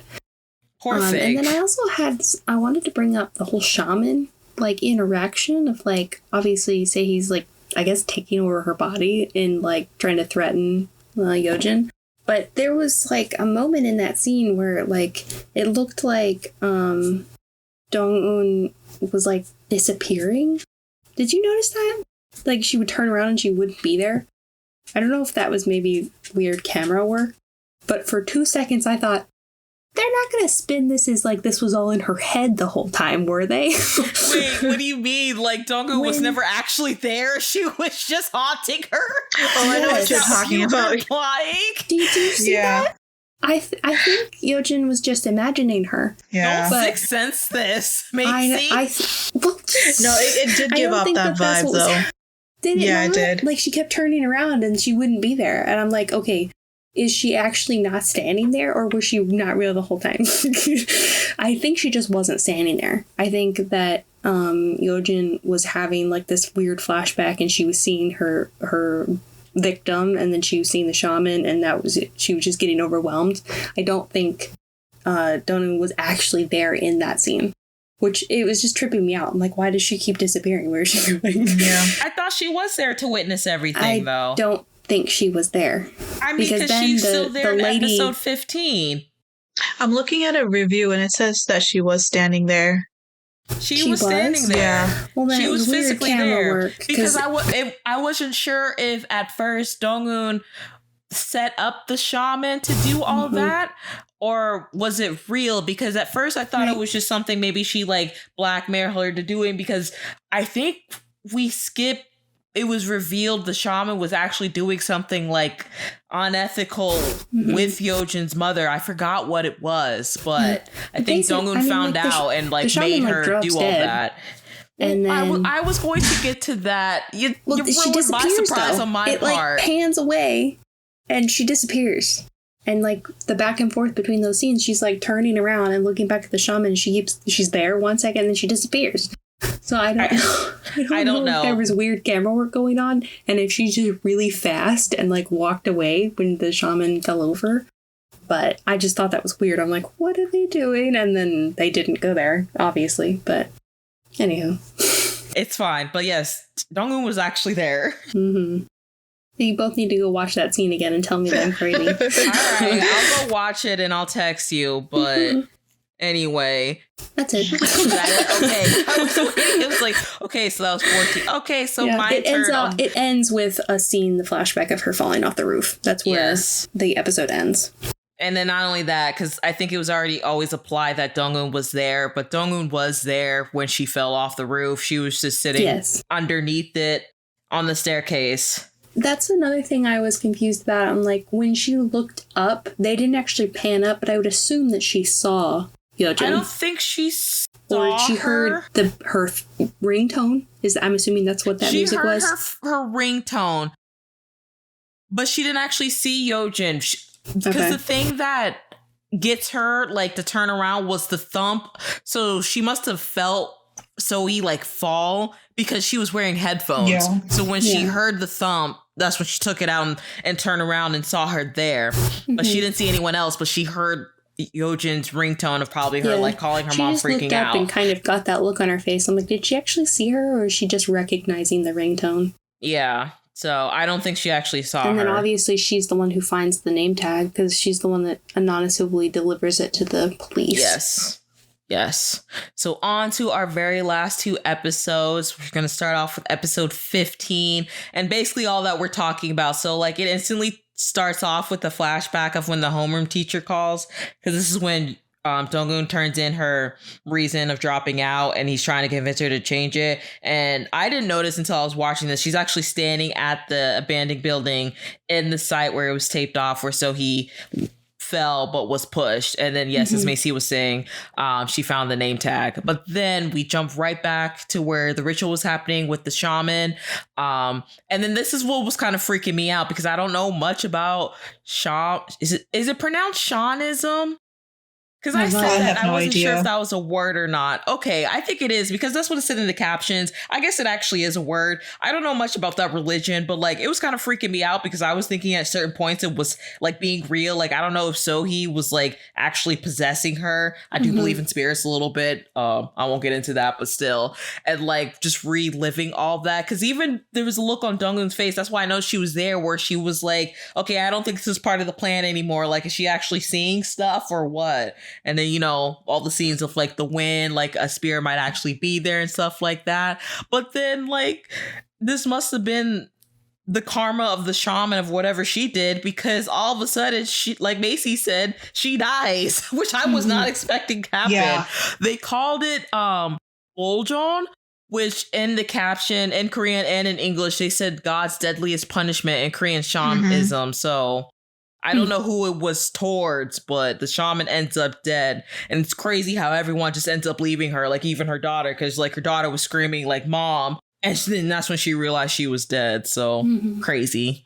But then that happened. I kind of skipped some parts. Like I said, a lot of my notes are off of first reactions. So just the next thing I put down was just that I screamed after everything with Hyunam happened and her husband, when she confronts Hyojin and basically like just slaps the fuck out of her at that confrontation. Yeah. Was it after the funeral she had for her husband that happened? Yeah. I think so, because Hyunam actually ends up having like just a small thing with her. And I don't know if they were workers or not on a boat for her husband as like a funeral. They put like flowers in the ocean and I'm not sure if they put his ashes in there as well. But she's giving a goodbye like me and I forgot her daughter's. What is her daughter's actual name? Sona. Okay, we'll be fine. We didn't get to go see the ocean in the Philippines, but we're here and I'm wearing the dress you bought. But after everything, I love when she said, I still hope you rot in this ocean. Because like we didn't get to talk about it either in like episode 14 when she finds out that he's died, and when she went to the autopsy, like when she left the room and collapsed and like started crying, but like it was happy tears. Like I felt so happy for her. I was like, she's finally free. I think it was both though. because they did have happy times. So she was like remembering. So she was sad about that part, but then also like relieved. Did I miss those happy times? It was like a quick flashback. I would assume that it was, when they first got married, or maybe like even had their daughter. Yeah. But yeah, so that all happened because then like when she pulled up, I think Yojin started threatening finding her daughter again, and then she's like, "Can I give something back to you?" And then she just started slapping her. I wanted her to get her another time. She got her twice. But she only got 2. She got it twice. I wanted a third. I just wanted one more. She deserved it.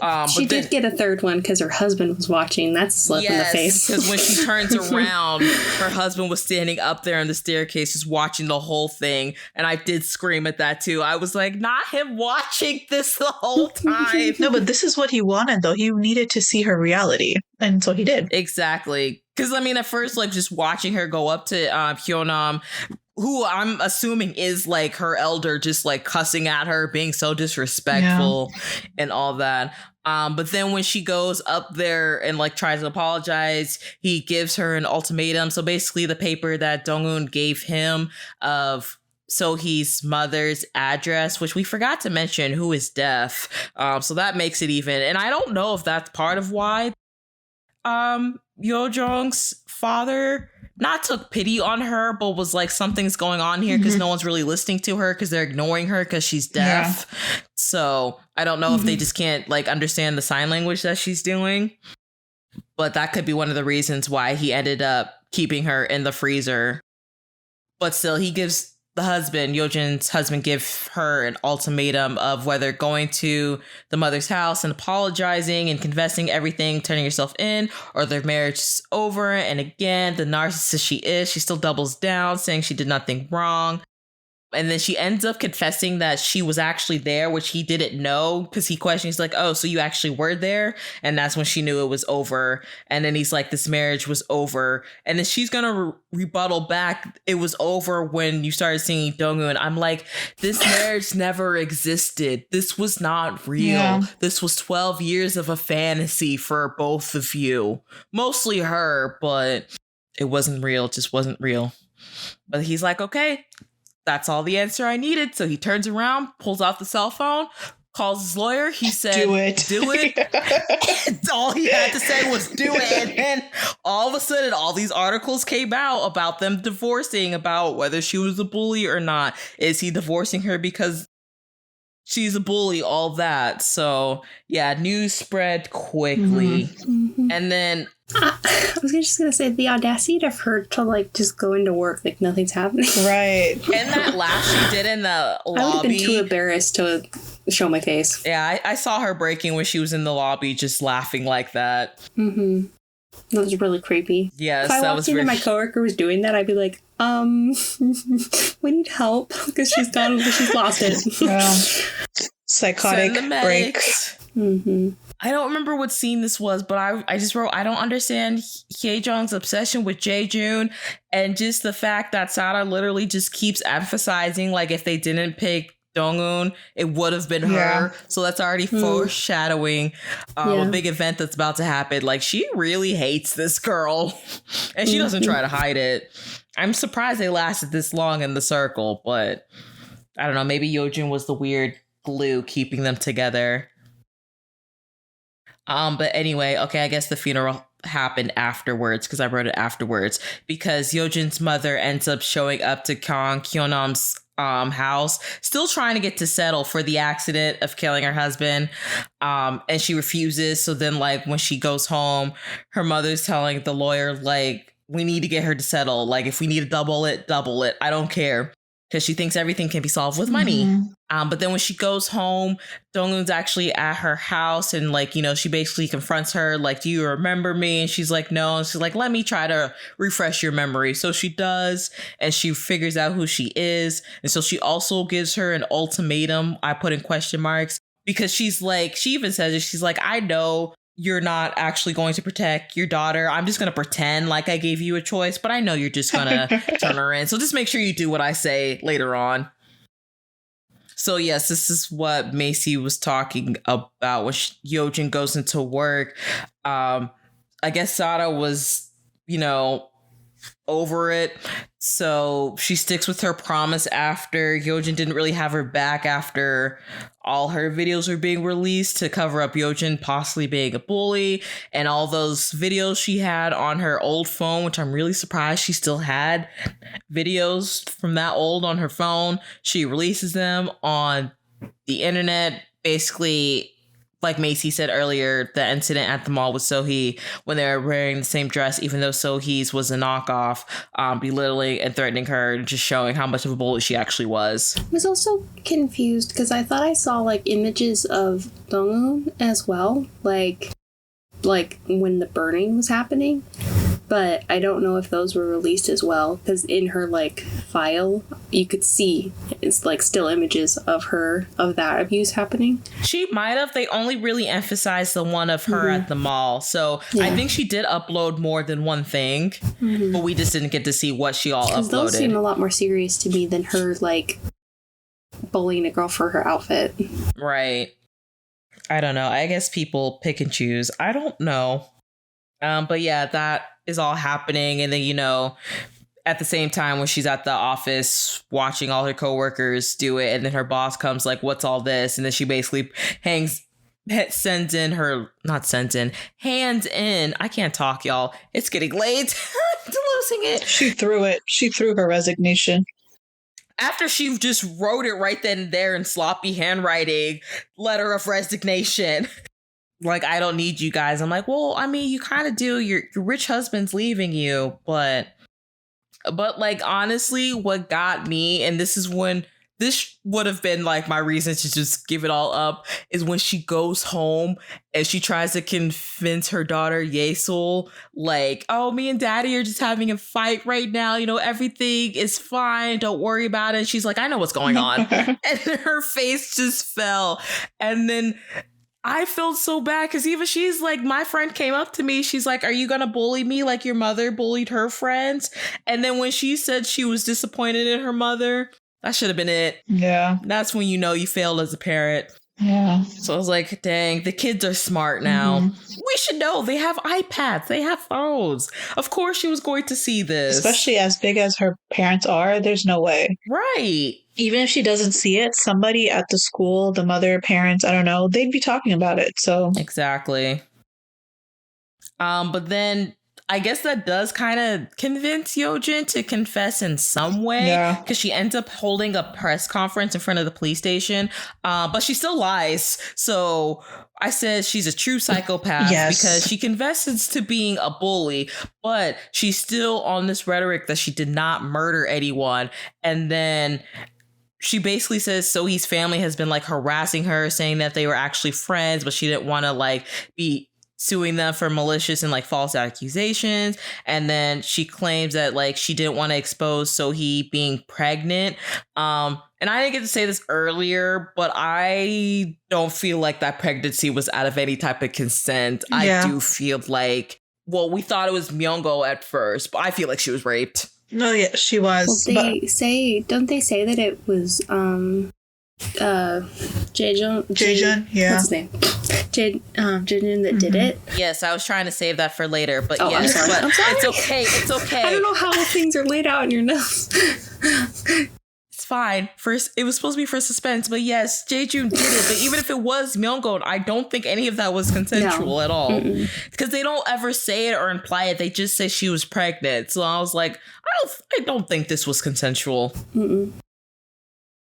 I know for a fact he raped her. Right. I think they imply it later on, which you may be going into that with that scene of him like forcibly kissing Donghoon. Well, that was Myungho forcibly kissing Donghoon. But I think that they like show that, and then they like zoom to Jaejun playing basketball. So it's like he's not as innocent as you would think. Yeah. Yeah, because she's like, he wasn't just playing basketball, which I didn't get at first, but I guess that's what she was implying, that the sicko out here. I think that was their way of insinuating that that's what was going on without showing explicitly. Yeah. So, and then this is the part that got me screaming like until I lost my voice. I feel like I'm losing my voice now. Shit goes down at Myungho's funeral. This part was insane. Just I was not expecting. I was not expecting this. I mean, first it just starts out like, you know, because they already had their argument from earlier when Sara was uploading the pictures and Hae-jung was, I don't know, I guess she was gloating about being with Jae-joon and like finally getting him and stuff. That's why that's why I put my note. I don't understand her obsession with him because it was at the scene when she was at her house. All right. Also, like, what an odd time to send that video. How inappropriate at his funeral. Like, I know, right? They really did not care about this man, like, at all. Like, she knew she was going to get upset. I guess she didn't expect to that extent. Yeah. But yeah, because I guess she found the videos of, you know, her pleasuring Byung-gun one time on her trip for the drugs, and she sends it to herself, pretending it's from him and to Jae-joon, and they're watching it. And Sara's like freaking out, like, who this is, which we also didn't talk about. Speaking of bad hairstyles, why does she go blonde? The bleached hair is so awful. It's not even, just tone it at least. Like, come on. That was a rush job. I don't know if she thought it was gonna like hide her in any way, but yeah, the blonde, I wasn't feeling it. But yeah, so that starts like a huge argument with them. And then Hyojin shows up because she just left the press conference. And of course, you know, the press follows her. And all three of them basically get into an argument because she thought at first that she was the one that sent the pictures. And then they bring up Sohee's pregnancy, which we see Jeju's face kind of like light up. And I'm like, does he just... He also asks, he's like, are they going to be able to find the baby? So why would he care if he wasn't responsible for it? Yeah. It's like, is he one of those guys that's like obsessed with like, I don't know how to say this. He has a soft spot for children. If you say so. Yeah. It reminds me of that one SVU episode that is that his name? John Stamos? I don't know. Does anyone know that episode I'm talking about? Where he was like poking holes in like condoms and he ended up having like 20 babies. Mm-hmm. I think that was based off of a real situation too. That's what Jae-joon kind of reminds me of in a weird way. Just more violent. I don't know if it's like he wants to have like babies or if he's just a lazy man who doesn't want to use protection. I was about to say something, but I'm going to move on. But yes. And then, so he leaves once he hears that because he's going to go hit up Yeonjong to get more information. But before all that, when Sara and Hae-jung get into it, when she starts reciting stuff from like the Bible because, you know, her father's a pastor. So that's when I knew she lost it. And that pencil that's always in her hair, she just takes it out and just stabs her in the neck. Yeah. It's a sharp pencil. I thought she was gonna die. Mm-hmm. I was not expecting her to survive that. And that was shocking to me. And then like having all those reporters just like taking pictures, I was like, is no one going to help her? So lucky the police caught wind that Hyojin did a press conference and they followed her. Because she probably would have died. Yeah. But out of all the scenes, that one I was not expecting at all. And of course, you know, they arrest Sara for attempted murder. So like when I say that girl really hated her, she really hated her. She was willing to kill her.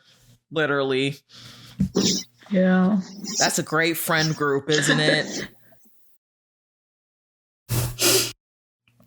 But then I know. I didn't know if we wanted to say anything about that stabbing before I move on. You're good. No? Okay. So basically the next scene is when Jae-joon is at Yeojong's clinic and he's basically asking about like Sohee's body being in the hospital in the freezer and like any autopsy reports if he could see anything, which is weird. And then Yeojong's telling him, you know, you need like the family's permission and everything. And then as soon as he leaves, when he doesn't get the answer that he wants, he calls Dong-eun, just basically saying that they are wrong. It wasn't Myung-eun that they thought was the one that got Sohee pregnant. It was Jae-joon. They don't get into that much, but again, I believe he raped her from like when they were torturing her. So, and then we skip to, I guess Hyojin is in Jae-joon's office at the golf club to confront him about something. I'm just not sure what. But then he shows up and who does he bring? Ha Do-young's mother, who is a member of the club. This scene also had me dying. I thought it was weird. He just popped up with her. Like, what? I was like, what is she doing there? And then she tried to convince her, like, everything's going, you know, her son might be overreacting. Like, he really doesn't want to fight. Yeah, just a small fight. He really doesn't want to leave me and his daughter. And then that's when the mother loses it. She's like, his daughter? Because from what he told me, this bastard standing next to me, that is not my son's daughter. Yeah. It was so funny to me when she was saying that, and she just, before she kept going, she immediately went to the golf clubs and was gonna try to hit her. Mm-hmm. I was like, okay, so everyone in this family is just, you know, hit first, ask questions later. No, not the son. The son thinks first. That's true. Yeah. But she should have gotten a swing in, though. Again, also Jae-joon just being a narcissist, because he's like, I feel like the reason he brought the mother in, because he was like, I'm actually, you know, Yesol's real father, so why don't you try to convince your son to give up custody so we can have her? And even the mother was like, y'all two psychopaths deserve each other. And then she just starts destroying the office. And then also in the scene, I guess we learn that Sohee's, for her body to be in the freezer, she had overdraft fees on the body that the mother couldn't pay for. And we learned that Ha Do-young actually paid for those fees. And in this next part, I guess, hit like a childhood trauma for me. It hit some type of nerve, because out of everything in this show, this was actually the scene I actually physically cried over. It's when Ha Do-young goes and picks up Yesol from soccer after, you know, like calling her a couple times. And then like when she sees him and runs to him and starts crying. And then like when I heard her say to him, I'm sorry, that's when I was like, no, don't already teach this child to apologize for nothing she did. She was sadly just like collateral damage, but like, oh, that scene broke me. And that just shows what a great man and how much he truly cares about this child. Like just hugging her, holding her, telling her like, you did nothing wrong. Like, do not think anything that's happening with me and your mother, what your mother did in the past, is in any shape, way, or form your fault. So we need more parents like that. Mothers, fathers, parent figures, guardians. We just need them out more in the world. And I said this before, and it also sends a very strong message too, because again, this is not his biological child. So he didn't have to go the full 9 yards for her. He did not have to do any of this for her. He could have just said F it and like left, but he chose to stay. Which is what Jae-joon wanted. Yeah. So I give props for him. At the end of the day, that baby was his baby. Yeah. You know, He raised her. Doesn't matter. That was his child, one way or the other. So he made that very clear. And they're going to live their best life in the UK. far away from all the craziness. And that's why I appreciated and really loved his character from the beginning. Because I think I said this too, like, that was my biggest concern. Like, at the end of the day, all he wanted to make sure was she was okay. Even before his business. So he was ride or die for that little child. Shout out to all the single fathers out there, the guardians, you know, even the ones raising children that aren't biologically them. So to make sure they're good humans in this world. Mm-hmm. So yeah, I don't know if that affected anyone else more or like it affected me, but yeah, that was definitely probably one of the times I got more emotional. I did not cry while watching the show. However, I don't usually cry when watching shows unless it's like really, I don't know. It has to hit me a certain way, but I was definitely more emotional at that scene. Yeah. So then also in this episode, Moon Dong-gu was basically like saying her last goodbyes to everyone, which I thought was interesting. She basically gives Hyunam a final like mission, and then before that, you know, she brought her own eggs to her, which I thought was cute, and told her to live a happy life with her daughter, and basically telling her that she was finally free. Their whole thing also, because like after watching Yesol crying to that scene, I was like, okay, I'm not ready for these emotions right now. You're gonna have to give me a break. And then we also get like a very interesting, basically like a flashback of what Donghoon was like thinking of, like if she was never bullied, or if like if her and the other girl Kim Yoran were actually friends. Because I think it was actually mixed in with like a real scene where like she tried to go up to her and she just walked away when they were both like have those burns. So, you know, it's that what if they actually did stick together and be each other's support system, because that's all you need sometimes, is someone to be there for support. But they'll never know, we'll never know. But that was just one of the image of what happened if they actually end up becoming friends. You're gonna have to give me, guys. I'm like starting to lose my voice a little. And I'm trying to go as fast as I can.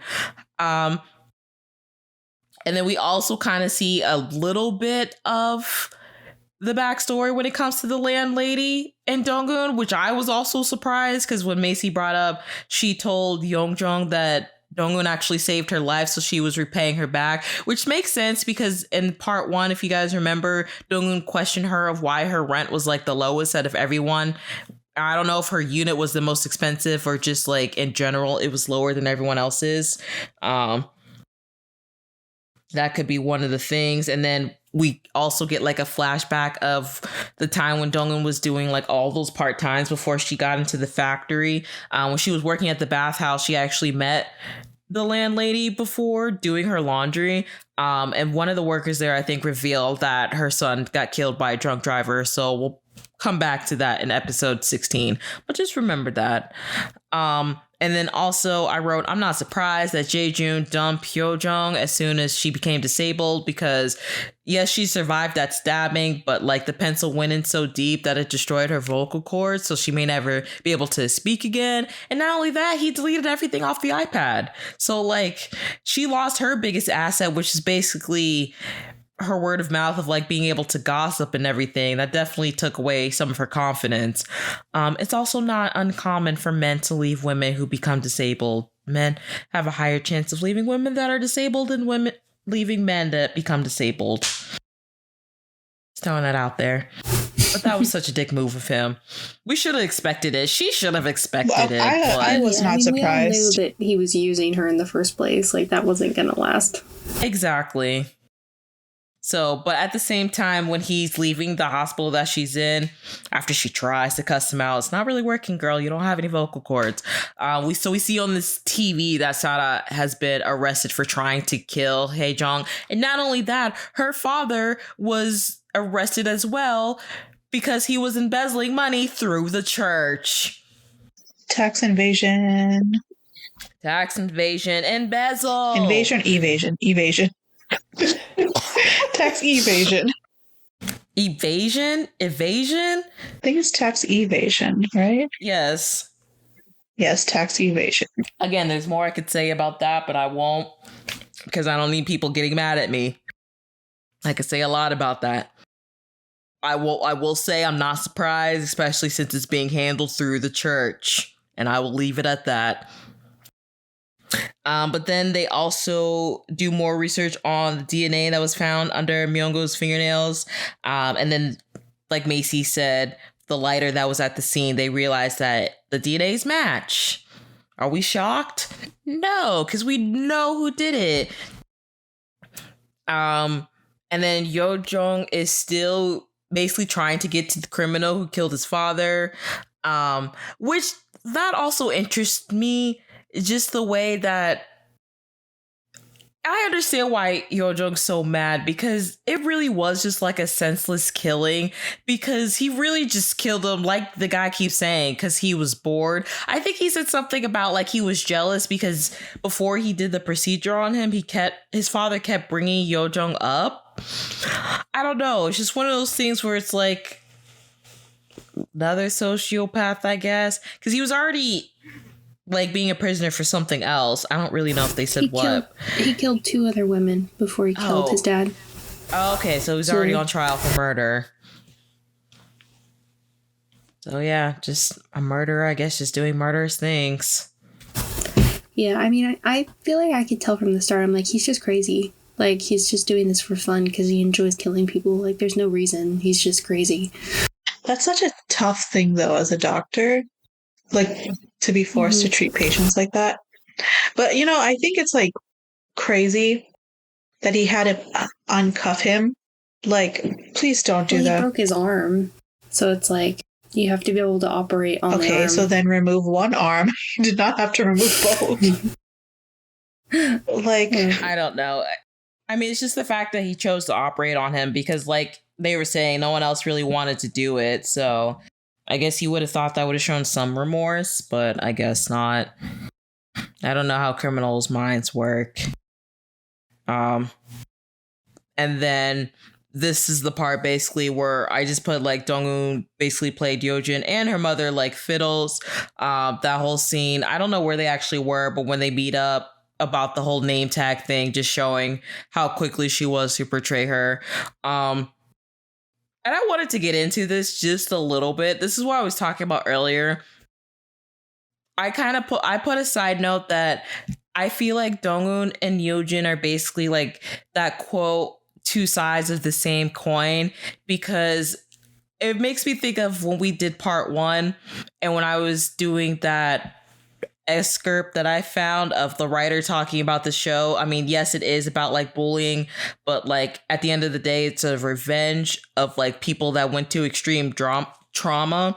And I feel like it shows trauma in different senses to like, we saw it with the bullying. We saw it with Yojong questioning just like humanity of like why someone who was willing to help someone else just be senselessly murdered like that. Hyunam with her abusive husband, and then the silent one that no one really talks about enough, which I feel like I kept bringing up, which is parent and child relationship, mostly with child neglect. Because if you really think about it, this is really a story of two people, not just two people, but two girls really being neglected by their parents, not just their parents, their mothers in general, where this whole stigma of like mothers are supposed to be the ones of nurturing their child and everything. The only difference I feel like is just we saw one side of the story of a child being neglected with a alcoholic single mother who was like dirt poor, and then child neglect when it comes to a parent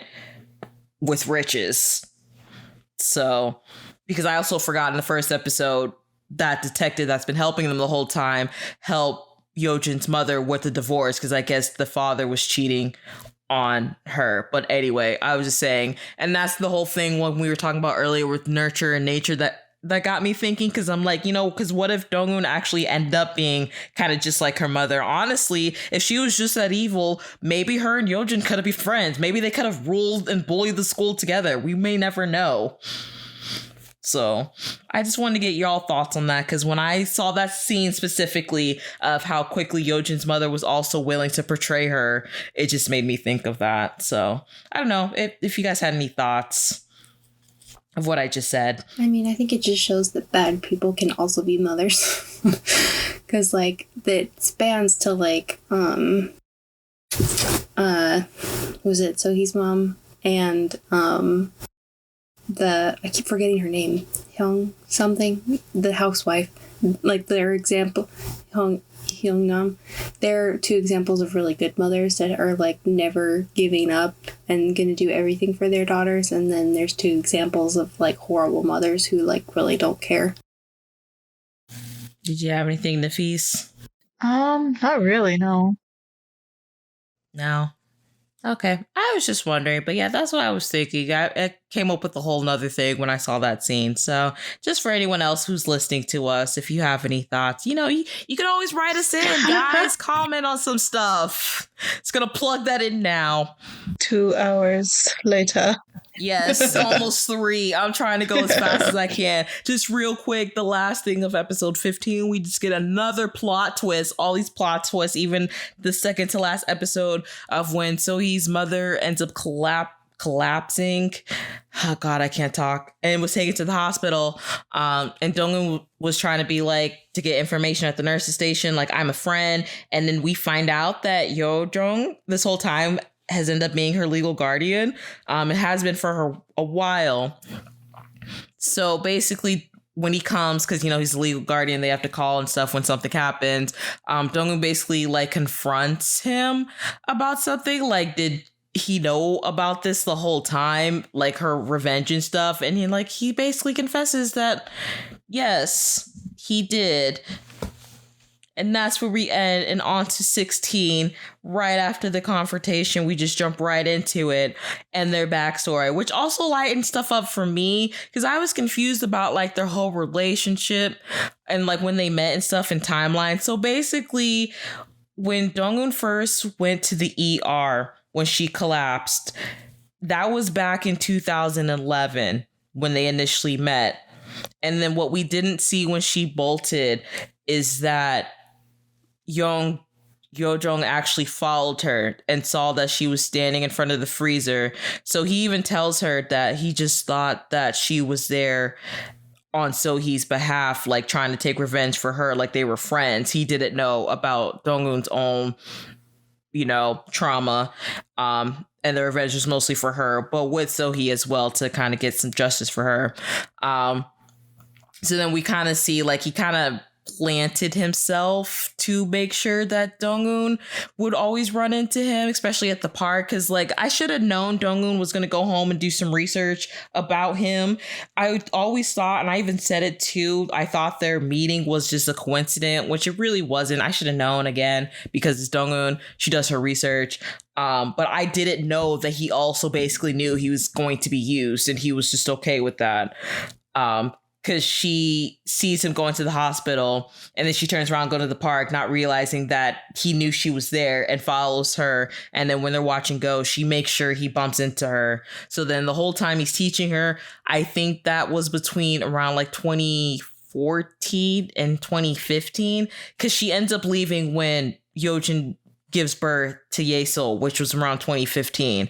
So, and then they don't meet again until 2022. So the fact that he was waiting for her all those years. That's dedication. When she first left. That's why I keep saying men like this aren't real. That's why I've been repeating that this whole episode. And then he basically tells her, like, if she's going to leave again, make sure you do it out of love and just not revenge. Yeah. So that took me for a shocker. I didn't know that he knew. Again, that's what I mean. He's good at playing the innocents. When he said use him as an executioner, he meant it. Quite literally.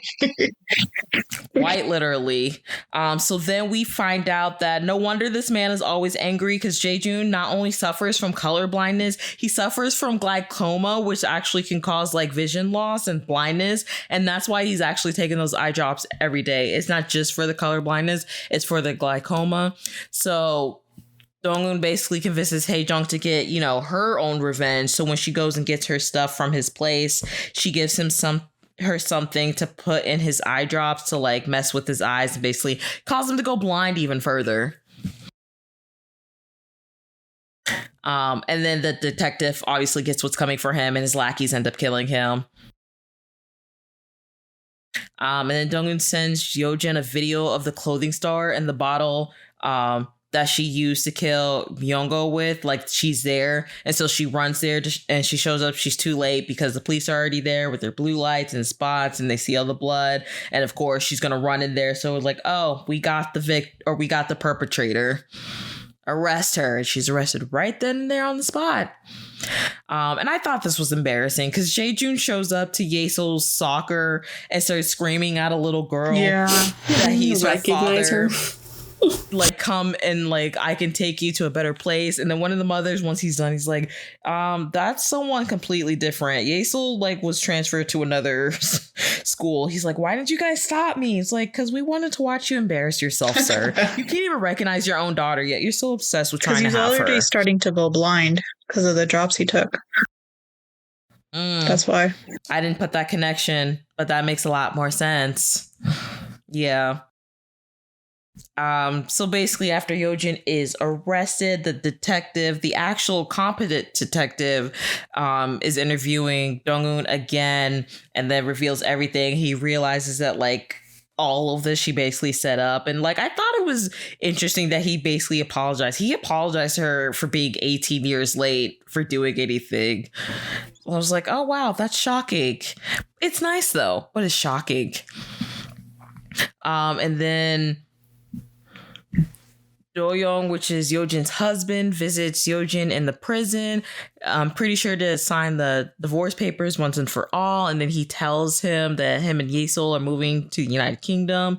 And then when she asks if she can write letters to Yesil, will he give them to her? And he's like, take care of yourself. So that should have been your answer. No. No. You're never going to be in this little girl's life again. Which is crazy because, like I said, out of all her narcissistic tendencies, I do think her daughter was really the only thing she cared about. I do see her trying to break that cycle, but again, she was just too selfish in her own mind that she couldn't even break through her own love for her daughter to be a better person. And then Hyunam is doing her final mission, so she gives her car to the girl that has been helping Donghoon since like the factory days, and then she gives the nurse like a bag full of money to do whatever, because they're asking like, where is Donghoon going? And then Donghoon and Yojong actually go out at like a lighthouse and do some drinking, and then all of a sudden she just ends up leaving him there. Yeah. Which I thought, boy. I know. I felt really bad for him there. And then this is another one of those shockers, like plot twist upon plot twist upon plot twist, where Donghoon visits Yojun in the prison, and then they're basically having a conversation, and she basically tells her she hopes she doesn't have any regrets, and Yojin's like, you're not telling me something. So then that's when we get another flashback of when she kills Myung-eun. However, we later find out she actually didn't really kill him. She was just too much in a panic to realize he was actually still alive, and the person who delivered the final blow was the assistant Yoran this whole time. She was actually the one who delivered the final blow to kill him. Jaw dropping. I was like literally gasping. I'm like, oh my gosh. And I was like, what was she doing there in the first place? And what is this weird little closet thing she's sleeping in? I found that weird when she had her own place. Like, I don't know. I don't know if they made her stay there sometimes for like security reasons, which again is weird in herself because what can she really do? She's tiny, but yeah, she heard the commotion going on, and then when she opens up like the mirror, because like Myung-eun even says he's like, I know you're there, like I need help, call for help, and like when he grabs her ankles, she gets a flashback. That's one of the scenes we were talking about where like he basically sexually assaults her because he forces her to put her hand down his pants, and so through that panicking and trauma, she takes the same bottle and just hits that final blow, and that's what actually kills him. So I mean, Yojin is still a murderer, but she didn't kill Myung-go. I'm gonna say he would have bled out anyway. So probably, even if what's her name? Yorong actually just left him there. I'm sure he would have actually died. But it's just the fact that she hit him one more time. Mm-hmm. And then she actually reached out to Donghoon, we found out, to put the blame on Yojin. So well crafted. Yeah. Everything was just pieced together so well. It was like a beautiful puzzle coming together, honestly. I know, seriously. But then this is the part where Nafis was talking about how like Yojong and especially his parents were very important in this story, just because I'm like shocked and then not shocked, because I even put in my notes like this is why getting help for like bullying and just mental health in general should be taken more seriously, just because even after all her revenge actually working, the people that deserve what they deserve, you know, got their... I'm losing my words and train of thoughts. Yes. So and the way she... Thank you, Macy. And the way she was able to help everyone. Like, Donghoon was still set to kill herself. She was ready to jump off that building. And I don't know how his mother found her, but Yeonjung's mother was basically the one that, like, stopped her. I know she was mostly using Yojong as not an excuse, but like as a reason of like, if you do this, this is gonna hurt him. Which makes sense because that was her first time ever meeting Dong-un, was stopping her from jumping off the building. But like that's I don't know. It's just like if she had like I always kind of wish like Dong-un was able to meet Yojong and his family like younger life, to like have the parents basically like not raise her but just like show what a proper parental figure was. They were basically the whole story. Honestly, if it wasn't for that family, none of this would have happened. Because like Nafis said earlier, if it wasn't for the father seeing Sohee's mother basically begging people to listen to her and everyone was ignoring her, probably because she was deaf, like I said, and deciding to put her body in the freezer, then like none of this would have happened. I don't know if the revenge would have gone any different way, but like Sohee never would have gotten, you know, any type of justice. I really don't think the revenge would have happened. Same. So after all that, it seems like, you know, she doesn't do it. And then we pass 6 months later, the summer of 2023. And then we see Yojong at the park sitting at the go table with 2 coffees. So he's still waiting for Dong-un to just show up. And every time he goes home, he's like waiting and going to the board to see if she'll like move a piece or something, which is crazy. I'm just going to read my notes at this point. Oh, I wrote this in all caps, but like I said, not Yojin passing her mother in the jail because her mom ends up getting arrested for killing Hyunam's husband. And her mother don't look at her. She don't acknowledge her. She don't even flinch when she's screaming for her. I'm like, damn. None at all. She really, if I thought Dong-un's mother did not care for her, just no reaction whatsoever. I did kind of maniacally laugh a little bit with that scene. Like it was just so astonishing to me. I'm like, damn, you really don't care for this girl at all. I laughed at the weather report. When she's giving a weather report to the prisoners, that's when we really do like, this really is her hell. Where do I want to go on? Okay, so Dong-un basically meets up with that one woman who Hae-jung was supposed to marry her son, but that didn't end up happening, to get information.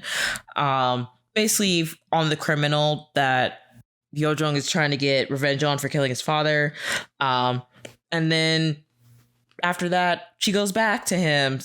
And I said, if I was him, I would have cussed her out if she just showed up to my door like that. She's at a monastery for the 6 months. I didn't know where she... Okay, I didn't know where she was, so that's why I was like, where is she? Yeah, she's at a monastery this whole time. And does that woman run it? No, I think she's either a lawyer or a judge or something related to like the criminal justice thing. That was the same place when Hae-jung was there. They've met there before, so I just wasn't sure what her connection was to that place.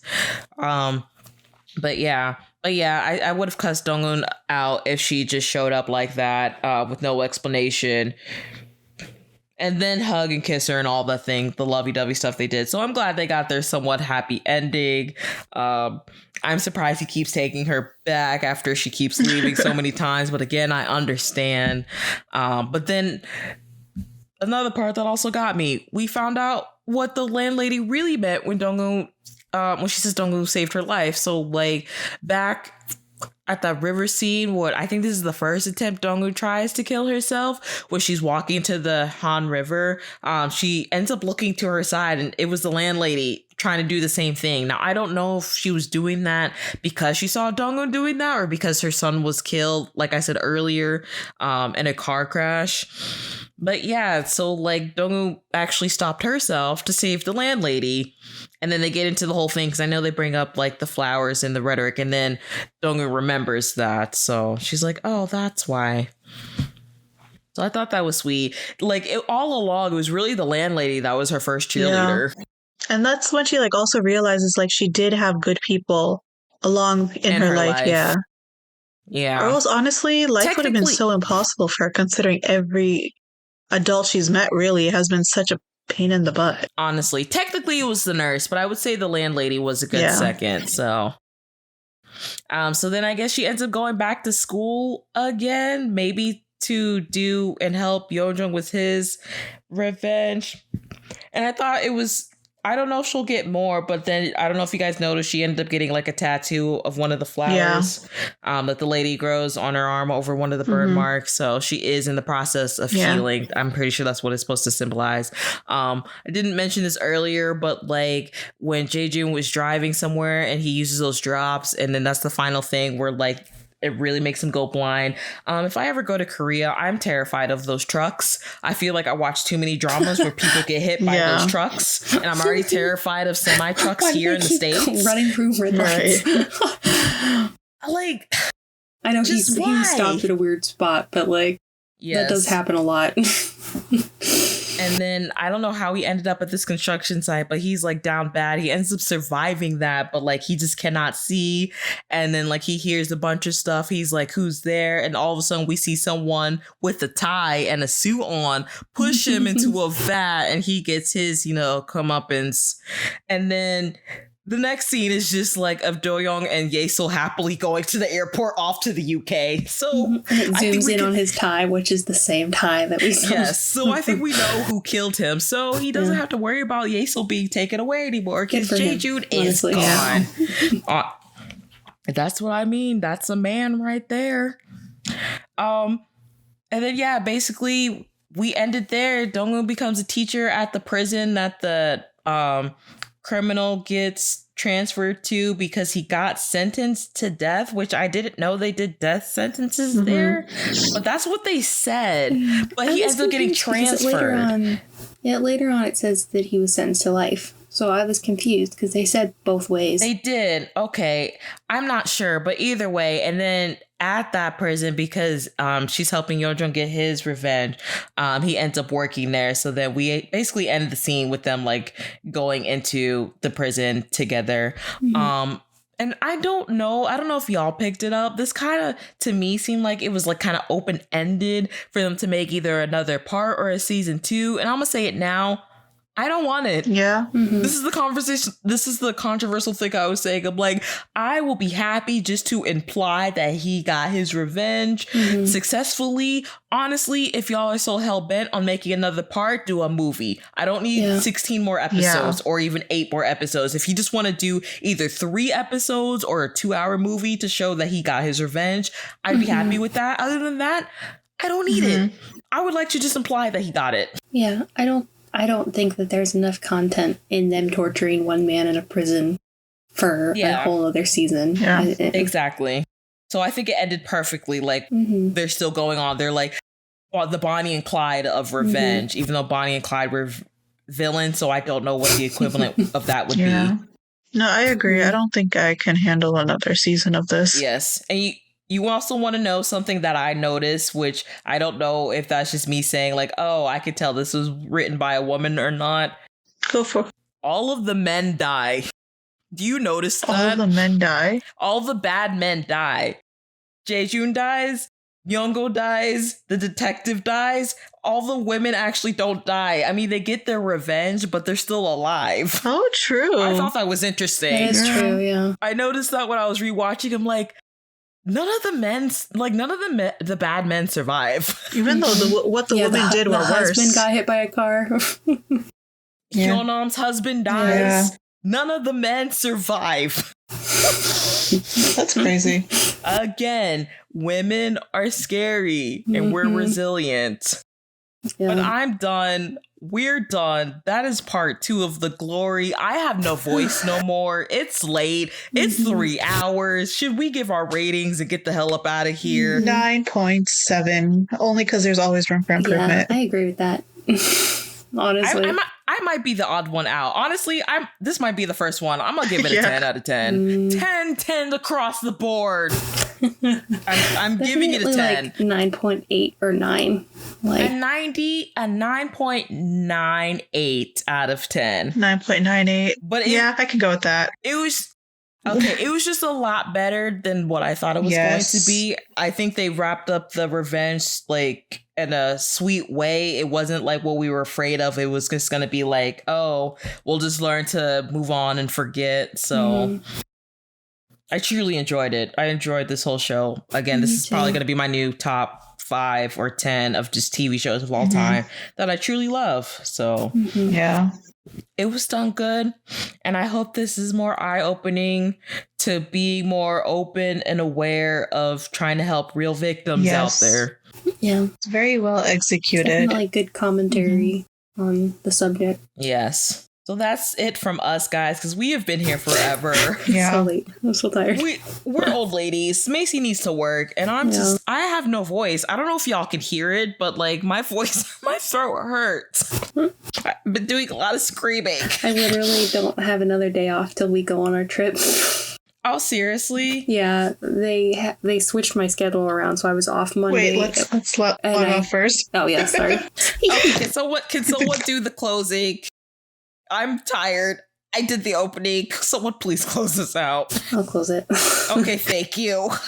Thank you so much for listening to this episode of I Was Thinking. We appreciate any comments, ratings that you'd like to give us. You can write us at iwasthinkingpod@gmail.com or follow us on our Instagram or Twitter. And go watch The Glory. Hopefully you did, because I mean, like I said, we just spoiled everything. So, but yes. Did you say our socials where you can find us? Oh, okay. Okay, well, thank you guys. Until next time. Thank you. Bye. Bye.